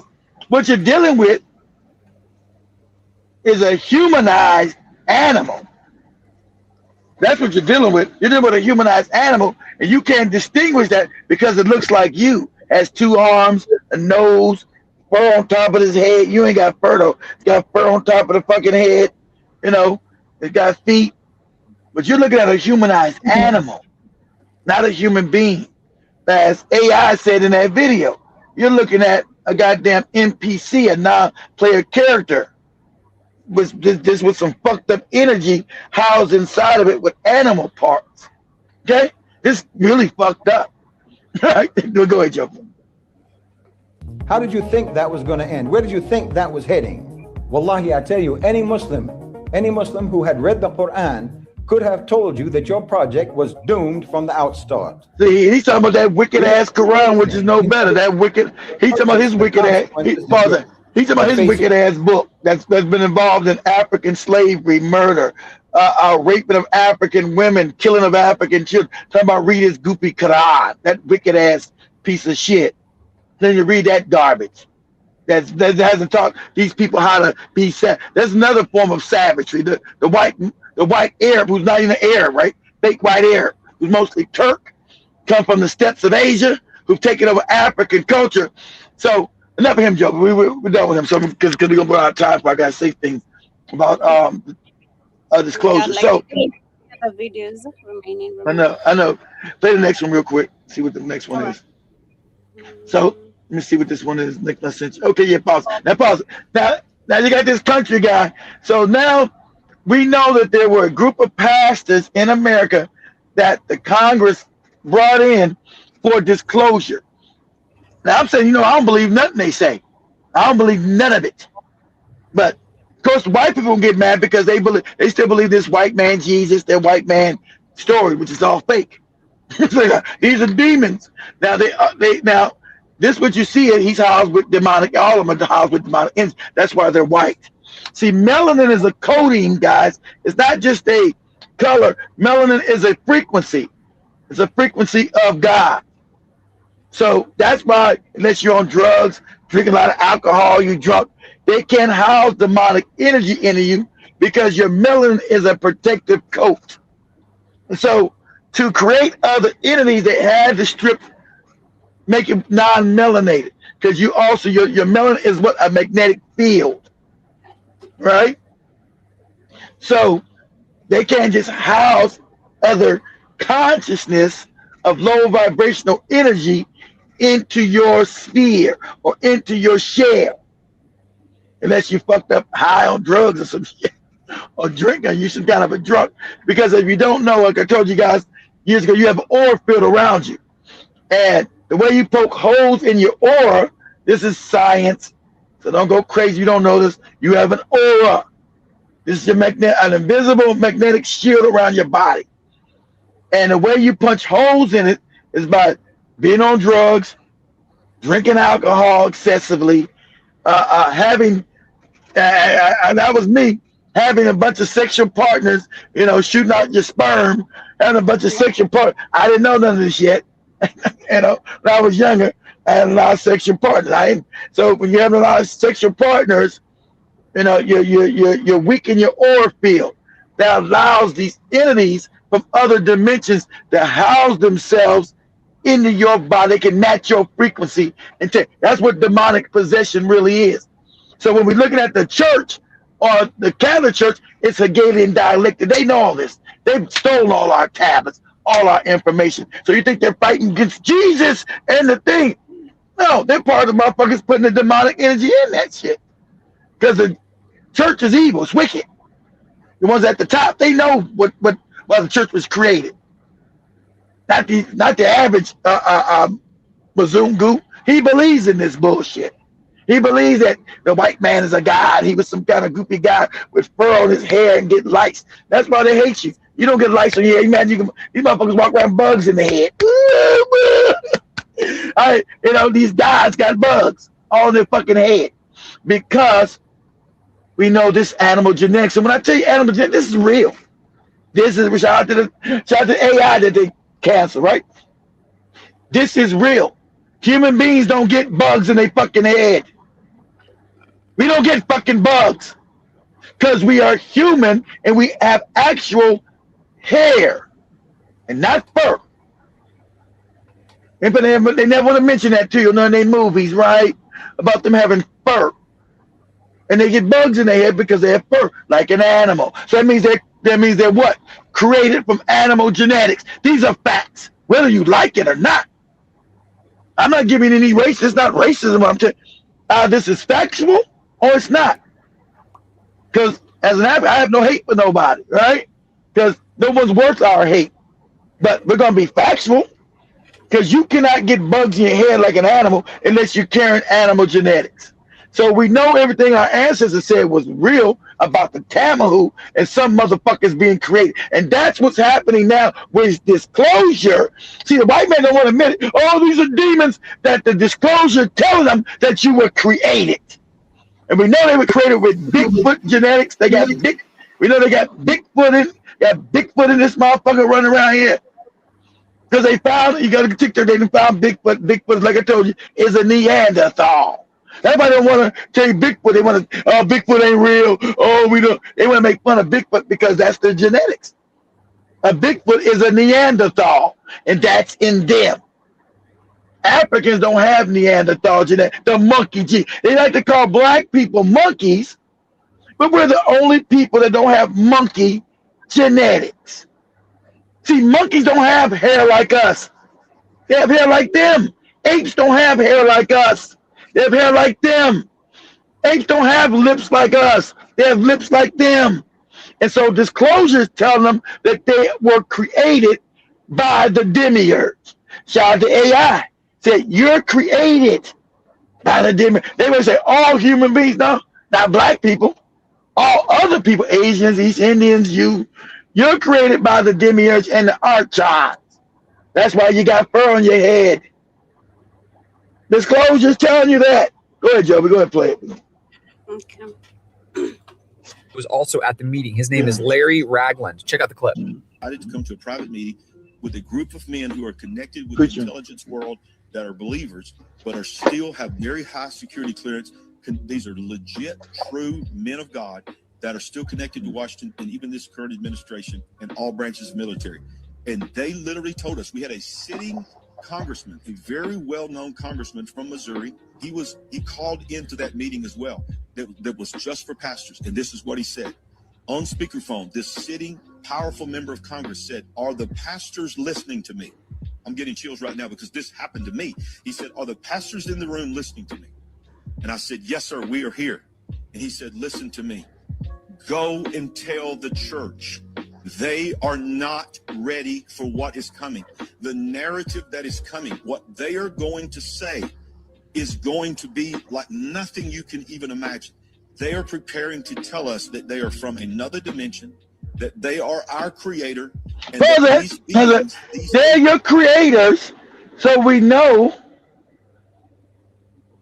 Now we know the creation is real. We know that's real. See, scientifically, whether these motherfuckers wasn't created or not, we're going to say that's speculation, okay? We're going to know something created you. We know it's a fact. That's why you got fur. You know, your fur is kind of fucked up. You're almost going bald. You know, your fur is all fucked. There's still fur on your damn face. You have fur on your body. That's why most white people are hairy as shit. We don't get hair. You don't find no hairy African.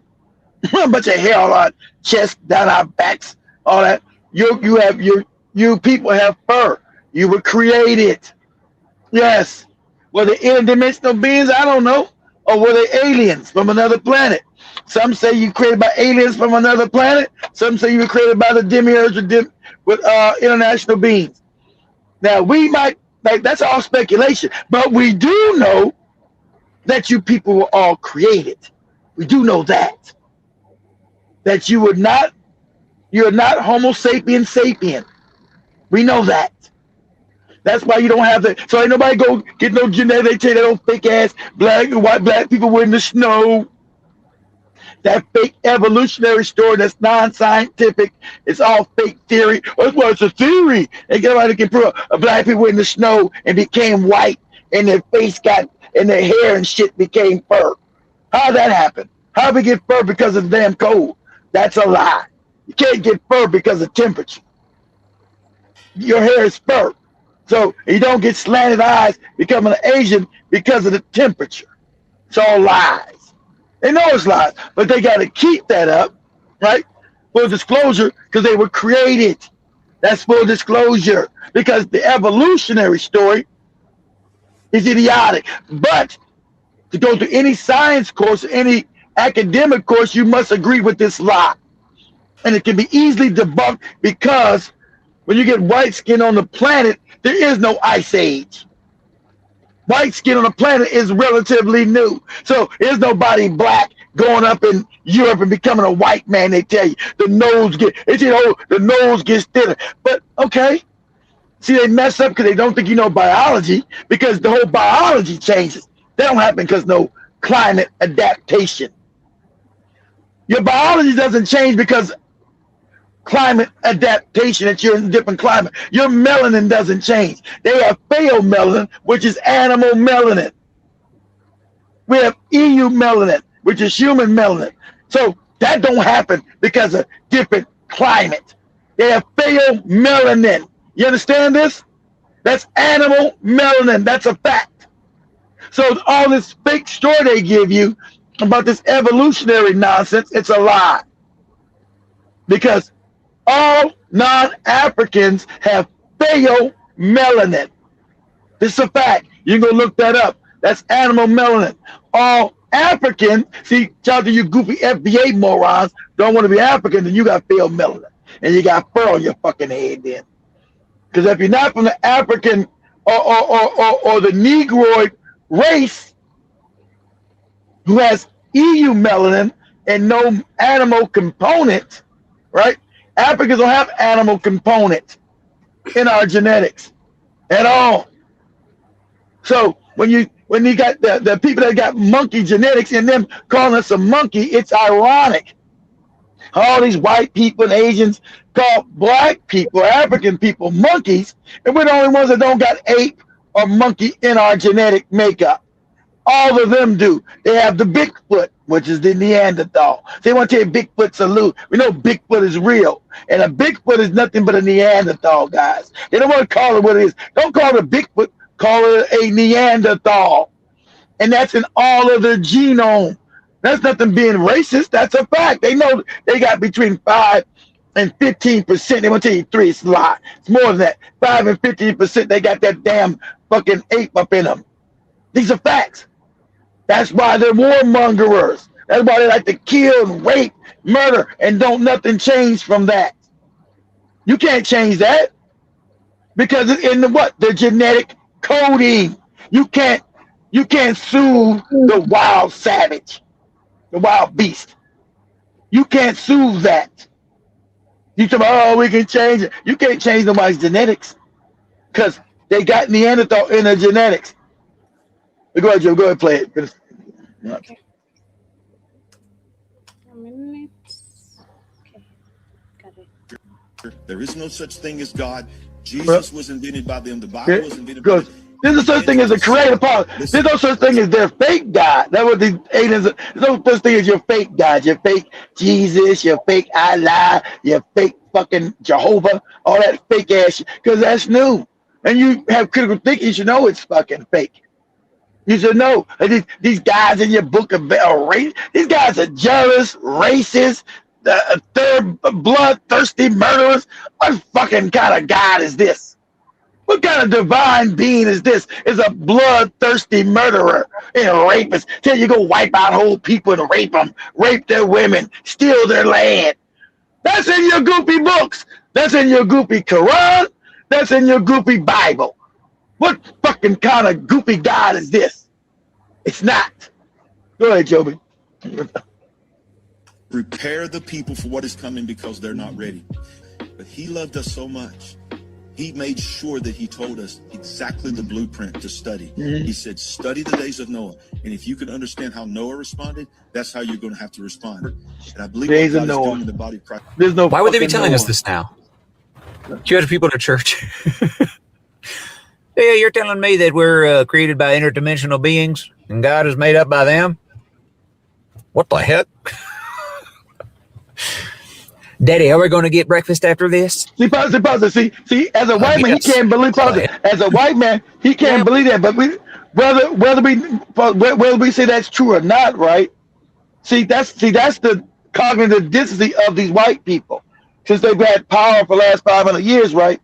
But they can do genetics. He knows he's a Neanderthal. He knows this. These are facts. He knows he's got fur on his fucking head. That's a fact. He knows he's got animal genetics in his body. That's a fact. How'd that happen? Did it come from black people? You say you come from us? Where'd the animal genetics come from? Because we don't got animal genetics. See, they don't ever, see, I told you cognitive, and they never want to, where do you come from? In fact, they never can tell you. They will tell you, they know evolution's a lie. Where do you come from? They'll just cut that out. We say, oh, they got us. They think they got us. Your genetics show, sir, that you're created. Your genetics say you're created. Oh, they didn't get you. No, we're not saying we don't know who did it, whether it be interdimensional demons or space aliens, but we do know that you're created. We do know that.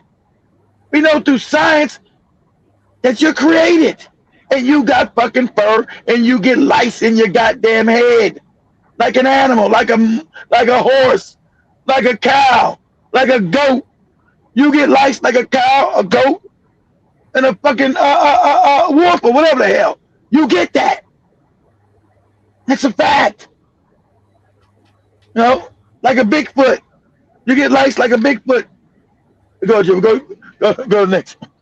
Okay, let me go. This is the next one. Yeah. Let me cue the third video.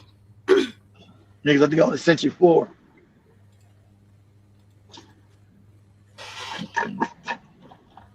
This has to be one of the greatest of our lifetime that's happening. See, it's deception. One of the greatest deceptions, because they can't get rid of my Jesus and me being white. Me because see around his face, that's fur. That's fur, guys. That's just a fact. His mustache, his hair. He can take a sample. That's fur. Now either it's true or it's not, and we know this is true. The shit on his face is fucking fur, not hair.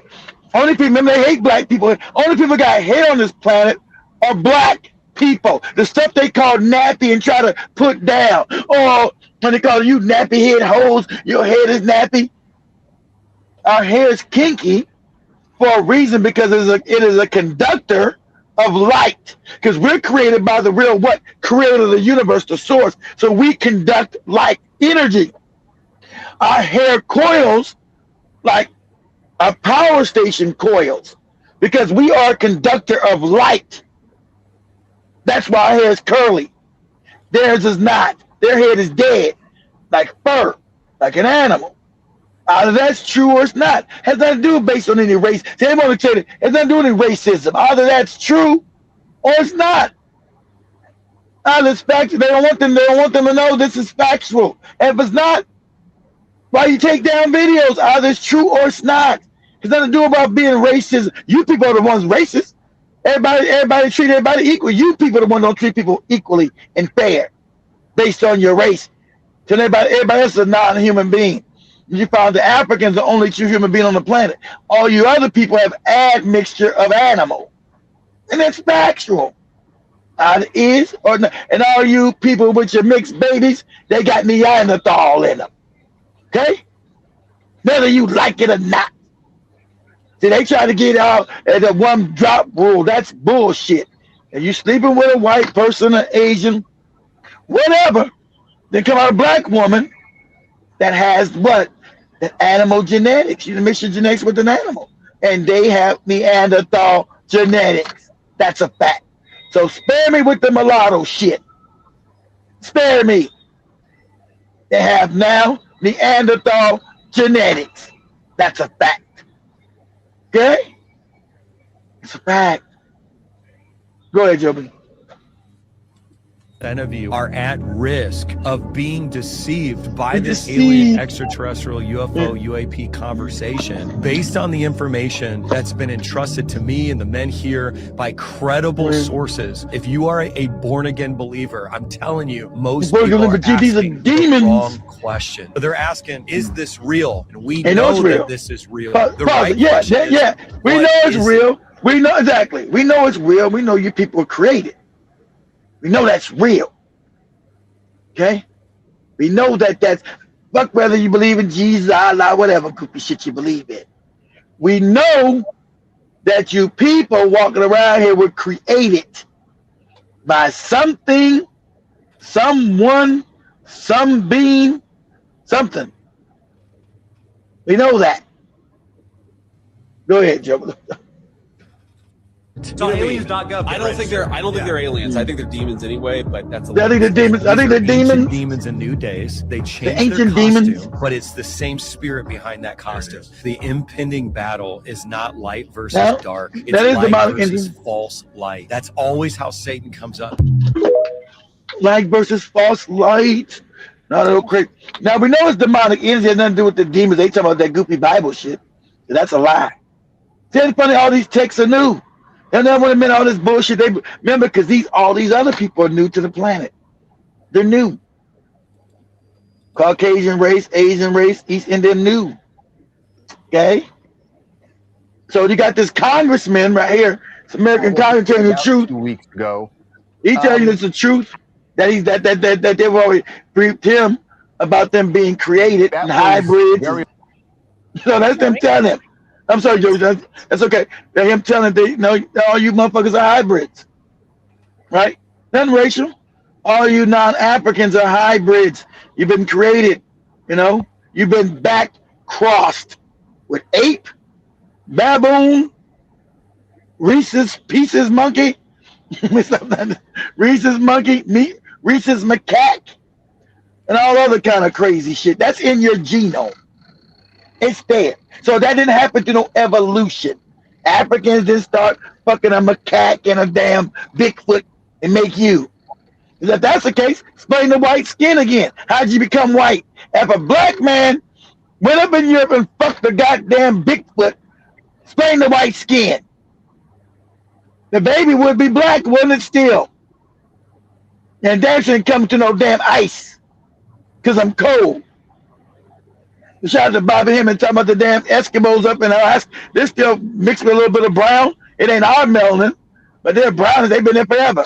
They ain't go white. Well, that's a lie. Yeah. Go ahead, Joe. We're going to play. That damn, somebody's probably honking their horn out there. Yeah, there's the matatu. It's making the hell out of noise like the hell.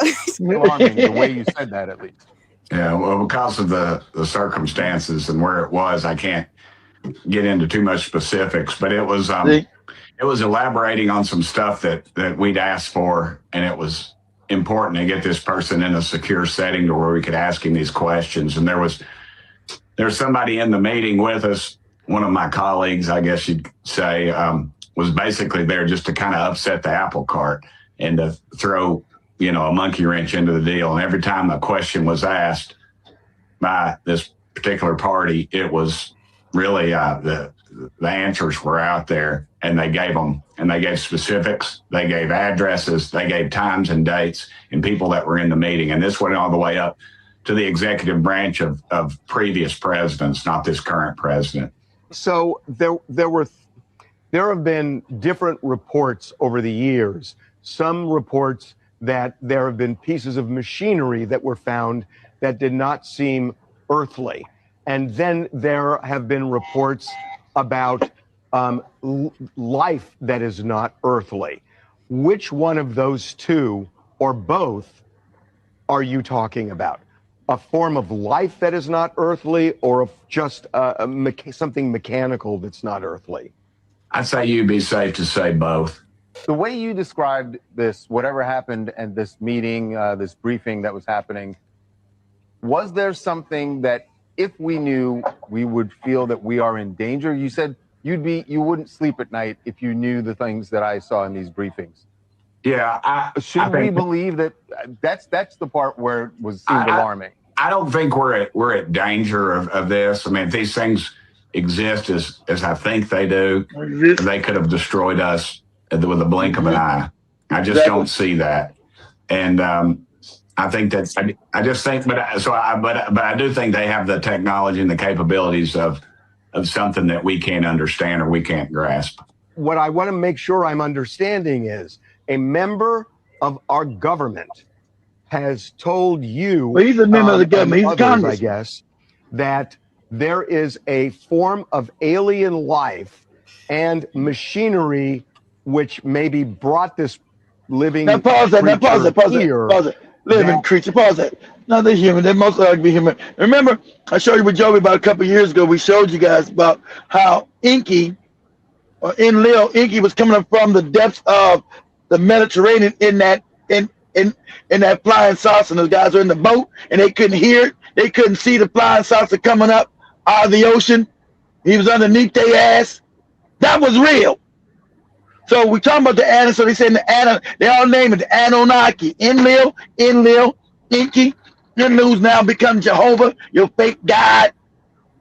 See, the white man's got to keep on this fake religion going. Oh, is it enemies of demons? We know that they're demonic energy, but it's not the shit you talk about in your goofy Bible. That these are low vibrational energy that comes from other dimensions, lower dimensions, right? But Inky and Enlil come from other galaxies. We're talking about another part of this galaxy. Because being interdimensional, you don't need any kind of damn flying saucer or any kind of equipment to get the fuck here. You just walk through a portal. You just match the vibration, the frequency with this dimension. I'm sure to be some kind of gateway to get through this bitch. Some kind of portal, right? Some kind of frequency transaction going on, a transmission. But it scares the hell out of white people. They've been giving all secrets. They've been on top, we should say, all the lies and craziness they've been told. In their minds, they really believe they're some kind of special God. Everything in their genetics tell them that they're lesser than everybody else, right? But in their psychological makeup, they really believe that they're a high IQ, most intelligent, the most greatest people. And so this shit coming out too, I'm not saying, because I'm still suspicious, why are they releasing it now? Why are they letting them know now with all the Epstein files? Well, let me try to wrap this up before we got to get out of it. So let me wrap up what we know is true.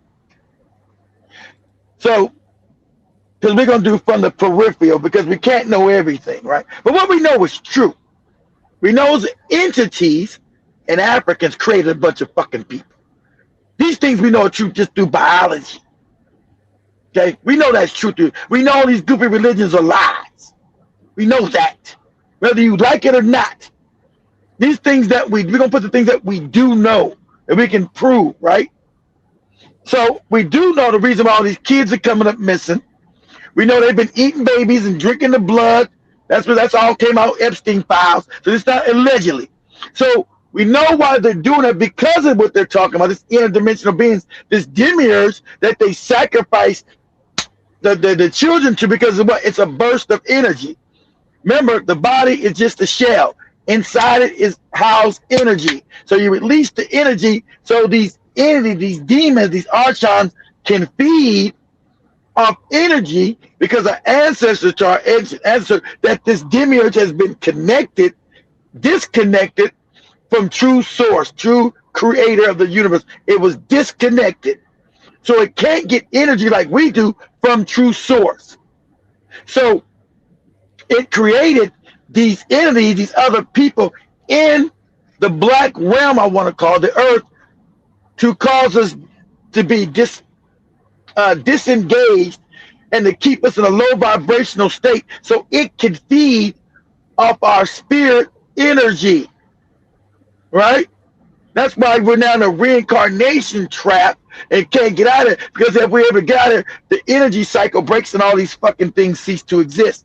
They die because they're not connected to the true creator. They're supposed to die out. The demiurge is supposed to get the fuck out of here. Supposed to die.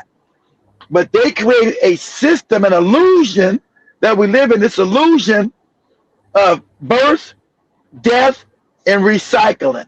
Birth, death, recycle. Birth, death, or recycle. So we know that they've been drinking blood. It's factual. No more allegedly shit. It's all factual. We learned this through the Epstein file. But we already knew this before Epstein. Epstein just corroborates what we've already known. No one can call you crazy no more. We're just corroborating what we've already said for years now. It's just that Epstein has now put the damn seal of approval on what they call conspiracy nuttery or conspiracy talk, because we know they've been sacrificing children. They've been fucking babies. We know this, right? Because we're adults here, right? So we're going to tell the truth. So with them doing this gives out electrical charges to things you can't see, what we call the demiurge, demons, or whatever, from lower vibration or lower dimensions. See, we know this is true. We know dimensions are true. No more. That's your child. We're not going to argue with no more childlike people in the head. If you're over religious, you're in the wrong damn chat room. You fucked up in the head. Go seek some help. Go get a goddamn psychologist, because you're an idiot. Especially in 2026. If you're over religious right now, 2026, you need to put your head in a bucket and then fill it with water. Anyway, so these things we know are factual. Because you would ask them, why are they having sex with children? Why are children being eaten and murdered? Because it's to create what we call adrenochrome, right, to scare them, to burst of energy. So why are they doing that? So it's to feed this demonic energy that we're talking about. That people say, oh, you were crazy. It didn't exist. Well, fuck, we know it exists. You know the demiurge is real. Shout out to the AI. They don't want you to know that. That's why they struck down that white girl's video just asking a question. What's actually ruling the world? What actually runs everything? And then, she knows she's going to get all that demiurge talk. She said, what lies behind the veil? What actually runs the world? And the day I said, you want to know the truth? So yeah. Well, there's an unseen force known as the demiurge that sits outside this dimensional sphere that controls it and creates the elite answer to it. That's right. That's why you see all the elite with all what sacrificing children, fucking up, eating babies, drinking blood, causing all these kind of crazy ass problems. There's always a war going on. These are energy bursts to feed this wicked ass energy, right? This demiurge energy. You see, now too much is known because we're in the age of what? Of the knowing, the Aquarius age. As you try, oh, that's not real. That's all that horoscope talk and blah, blah, blah. This is all based on ancient African science. They don't want you to know that. It ain't nothing to do with no European. They didn't even exist when this information was being put down hundreds of thousands of years ago. Understand how the universe works, what energy's coming at what time, what energy hitting the planet. They got more out here talking about the flat earth and the flat earth and the goddamn wall behind the flat earth nonsense. Okay, whatever. We know different times energy changes on the earth, and that causes the age that we live in. So we knew where they create the religion because of the Piscean age. That's why Jesus was what? Identified as the fish. That was a Piscean age. And if you go back and understand what was happening in the age of Pisces, what energy, that was the energy, the year of deception. That's why you can create these fake religions. That was the ages of deception, non-knowing. Now, Aquarius, now you're in a new age, you're in the age of what? Of knowing, of disclosure, of lifting the veil of lies.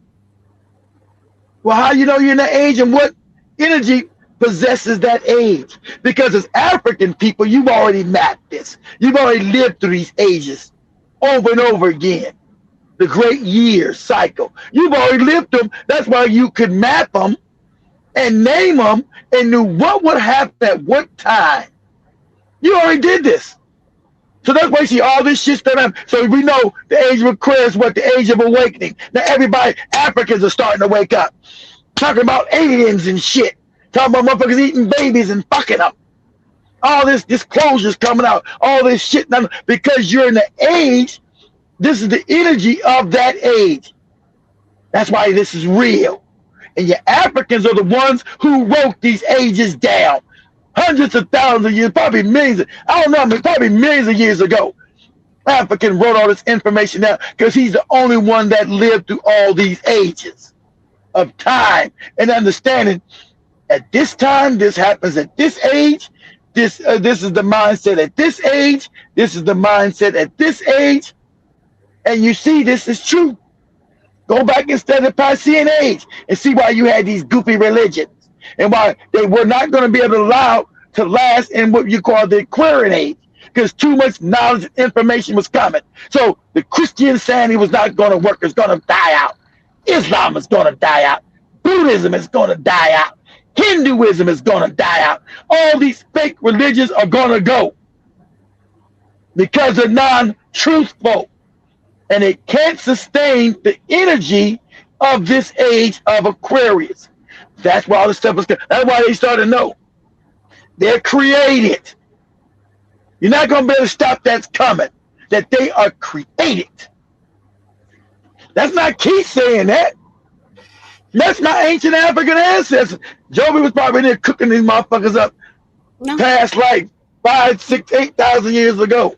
Right? So let me go wrap it up. Let Joby go read the last comment, wrap it up. I was not involved as we literally get closer to winding up. I'll just continue. I'm going to wrap it up. Finish your point. No, that's it. That was my point. All right. Okay. But shout out to everyone with us.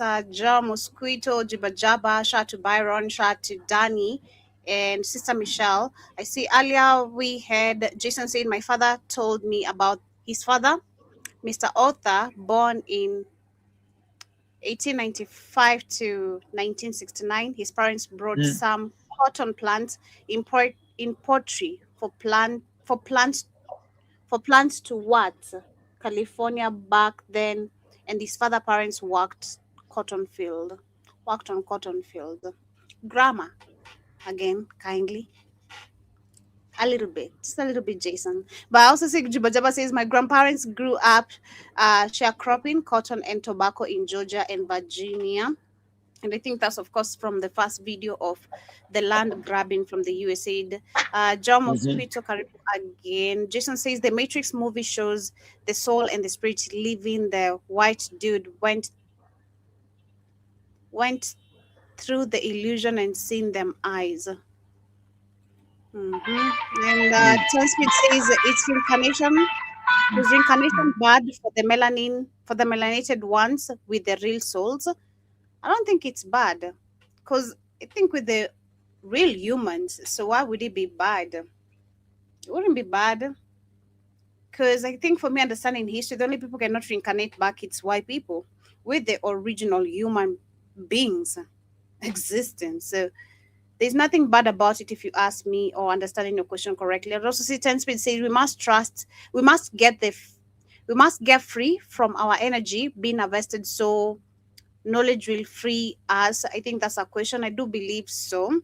From the points Keith has been mentioning, not just today, but a couple of times, there's a lot of things we need to do. There's a lot of changing we need to do. There's a lot of things we need to do to change our lifestyle for us to acquire so much knowledge that we don't have as Black people, because it starts from the food, what we drink, what we consume in our brains. There's so much, if I'm understanding what you're trying to ask. So we have to do right, to live right, and to get the knowledge we have. Because personally, I'd say one thing I've attested with, I'd say detoxing. I believe in detoxing so much. You can't tell me anything. I can be fucked up for like 3 months, 4 months, even a whole year. But the moment I'm saying I'm going to detox, I see the magic of it. Trust me. Because it's like you're freeing your body from so much. That's one thing I've witnessed, the magic of it. And I keep telling people about it, and they think it's a joke. Personally, I've seen the magic of detoxing, or keeping away from so many things that keeps us on a low vibration, including Of course. food, drinks, and all that. But the moment I'm saying I'm not gonna do this and this and this and this, and I'm really keeping up from this, I see so many changes in my life. Like for real, for real, for real, for real, for real. It's spiritual like that. But I also see Jibba Jabba says Jesus comes when you are ready to receive. Yeah, I guess so. I've been waiting to receive all my life. Where is he? I don't see nothing. My hands are empty. I'm begging. Where are they? Shit. But I also see It ain't gonna work because SpongeBob ain't real. Anyway, Ten Speed said, I've always wondered how about the souls born in retarded bodies in the soul interpayment. I don't think do we really get to reincarnate bodies that have existed before? I don't think so. No, you're not. Right? No, you're not existing in the body. No, you talking about demonic energy? What are you talking about, Chance? You talking about you don't go in nobody else's body. Your body's new. It's a new baby. You're a new baby being put back in another body because you're just energy going back into a new woman somewhere in the world. But the only thing you're not gonna be able to, because it's energy, you're gonna come back as black. Because they like to tell you, no, I was white and I was black and I was a slave and I came back white. Nah, ain't no energy energy shifting shit. Ain't none of that bullshit. No, if you're black, because you're the God, it's about energy. You can only be born by a black woman, not a white woman, ever. So that's why I told you. Your fucking mixed kid ain't black, because the energy don't match. That's that bullshit. Again, the more I was doing more research on that shit. I was like, nah. These Moors are completely fucking wrong. You couldn't make no fucking you can't make a cave beast into a human being. Can't match the energy. Jibba Jabba says the average length of the white sex is 3 minutes. I've been told that by white men and their women. It is because remember because they're inadequate because they're not true human beings, and that's when. See, I'm not trying to. So we keep laughing. They're inadequate because they remember you're talking about something that's just created. It's not a natural thing. So everything's remember they have no rhythm. So imagine. So remember when this women. I don't know, Joey. Women could tell if you could have good sex if you dance, if you had good rhythm, right? Dancing, right? So imagine. So imagine you're talking about the rhythm that other people can. What did Joey? I'm saying 3 minutes on me. I'm cheating on you. Even 10 minutes. I'm cheating on you. I'm sorry. I'm cheating on you. You're supposed to get cheating. You're supposed to get rid of it. Yeah, before I get rid of you, I'm cheating on you. That's the thing for me. That's bad sex. So with them not having rhythm as a people, they're not natural people. So the sex is always going to be inadequate. That's why they got to take all that Viagra. Remember, Viagra has melanin in it. You guys can look that up to keep the penises hard. It has melanin in it. So with them not being able to and that's why hold on before we leave, let me put this up, Joe, just for a second. Go to TikTok. Say go to TikTok, go to TikTok, say white woman says white men feel inferior to black men's sex, or say penis size. And she'll tell you just the sex really.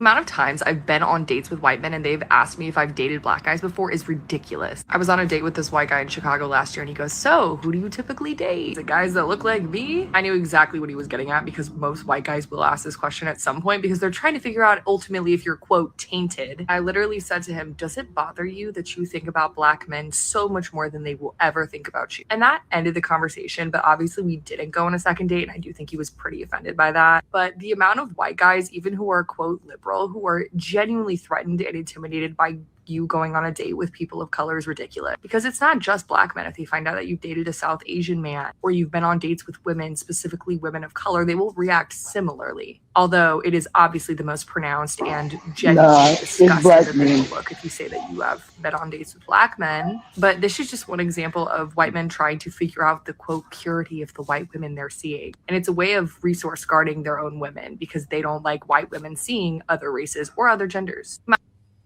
All black men do not have big dicks. They don't. They don't. So, but you know, I've dated a lot of white men and they be having. The amount of times I've been on.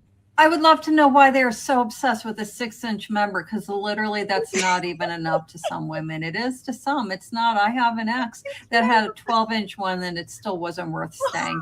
Yeah, 6 inches is no big deal. Personally, I'd say, man, a big dick scares the shit out of me, man. I'm not gonna give too many details, but there's a time I had to run away from someone because, hey, that shit was so big. I was like, nah.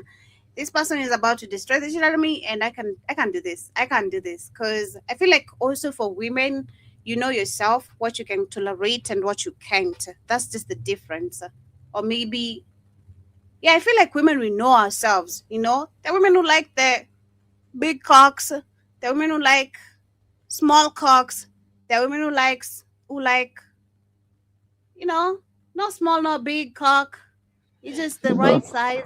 I don't know what's the inches. There's no woman like no small. There are women who do that. You know, that men, personally, I'm gonna do the average, all right? I'm not gonna what's the average? How you know what the average is? I don't know what's exactly. That's exactly. I don't know what's the average, but I know the size I can handle when I see it. There's a TMI I'm giving y'all that I've never given y'all, you know? There's someone I had to run away for my life because I was really scared for real. I was traumatized. Like, what? Nah, hell no. I don't even remember the excuse I gave, but I ran away. I ran away. I couldn't. You ever ran away from that monster? You ever ran away from that monster? Was traumatized. I was really messed up in the head. I was like, what the hell did I get myself into? What the hell is this? That's a black man. Nah, you wanna kill me? Nah, I'm not doing no donkey cock. I'm sorry. I mean, that's pretty much average. I think the average size is like 5 3/4. That's just a regular dick. That's a donkey cock over there. Shit. Nah, I'm not doing that. I'm sorry. Oh shit. That'll be crazy. Oh my God.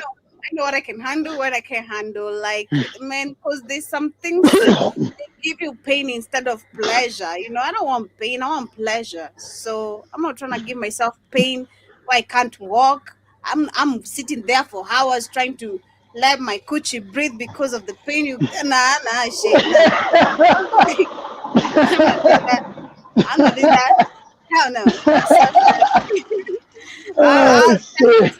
I'm done. You know, I can't do this. Yeah, that donkey cock, exactly, Jason.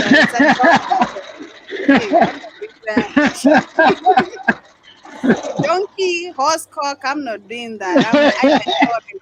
I know what I like. If they're gonna love the black man, that's what's gonna have to happen to them. Okay, like the other lady said, I don't want to play a video, but it's true. Not all men have big cocks. Not all black men have big cocks. And I've also met a tiny cock, and I was like, hell, shit, nah, nigga. What the hell? Speak for yourself, Joby. Yeah, I'm speaking for myself. That's why I'm being honest.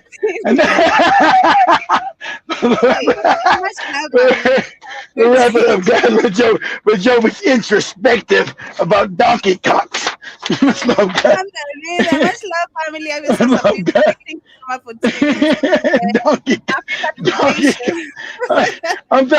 I'm thinking about Joey's mom. Thinking how to tell Joey get out of the situation.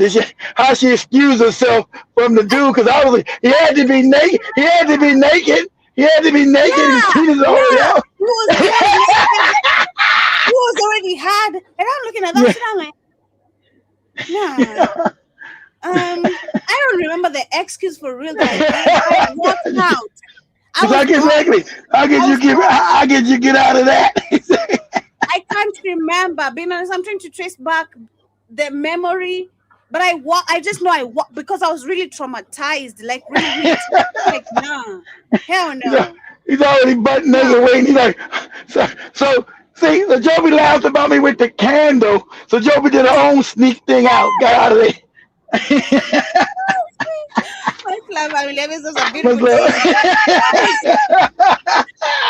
Tomorrow on the couch. What's love, guys? Yeah, tomorrow's the music show, guys. Remember, John Joby on TikTok. John Joby on TikTok, guys, on the culture show. And where she won't be fighting out donkey cocks. No.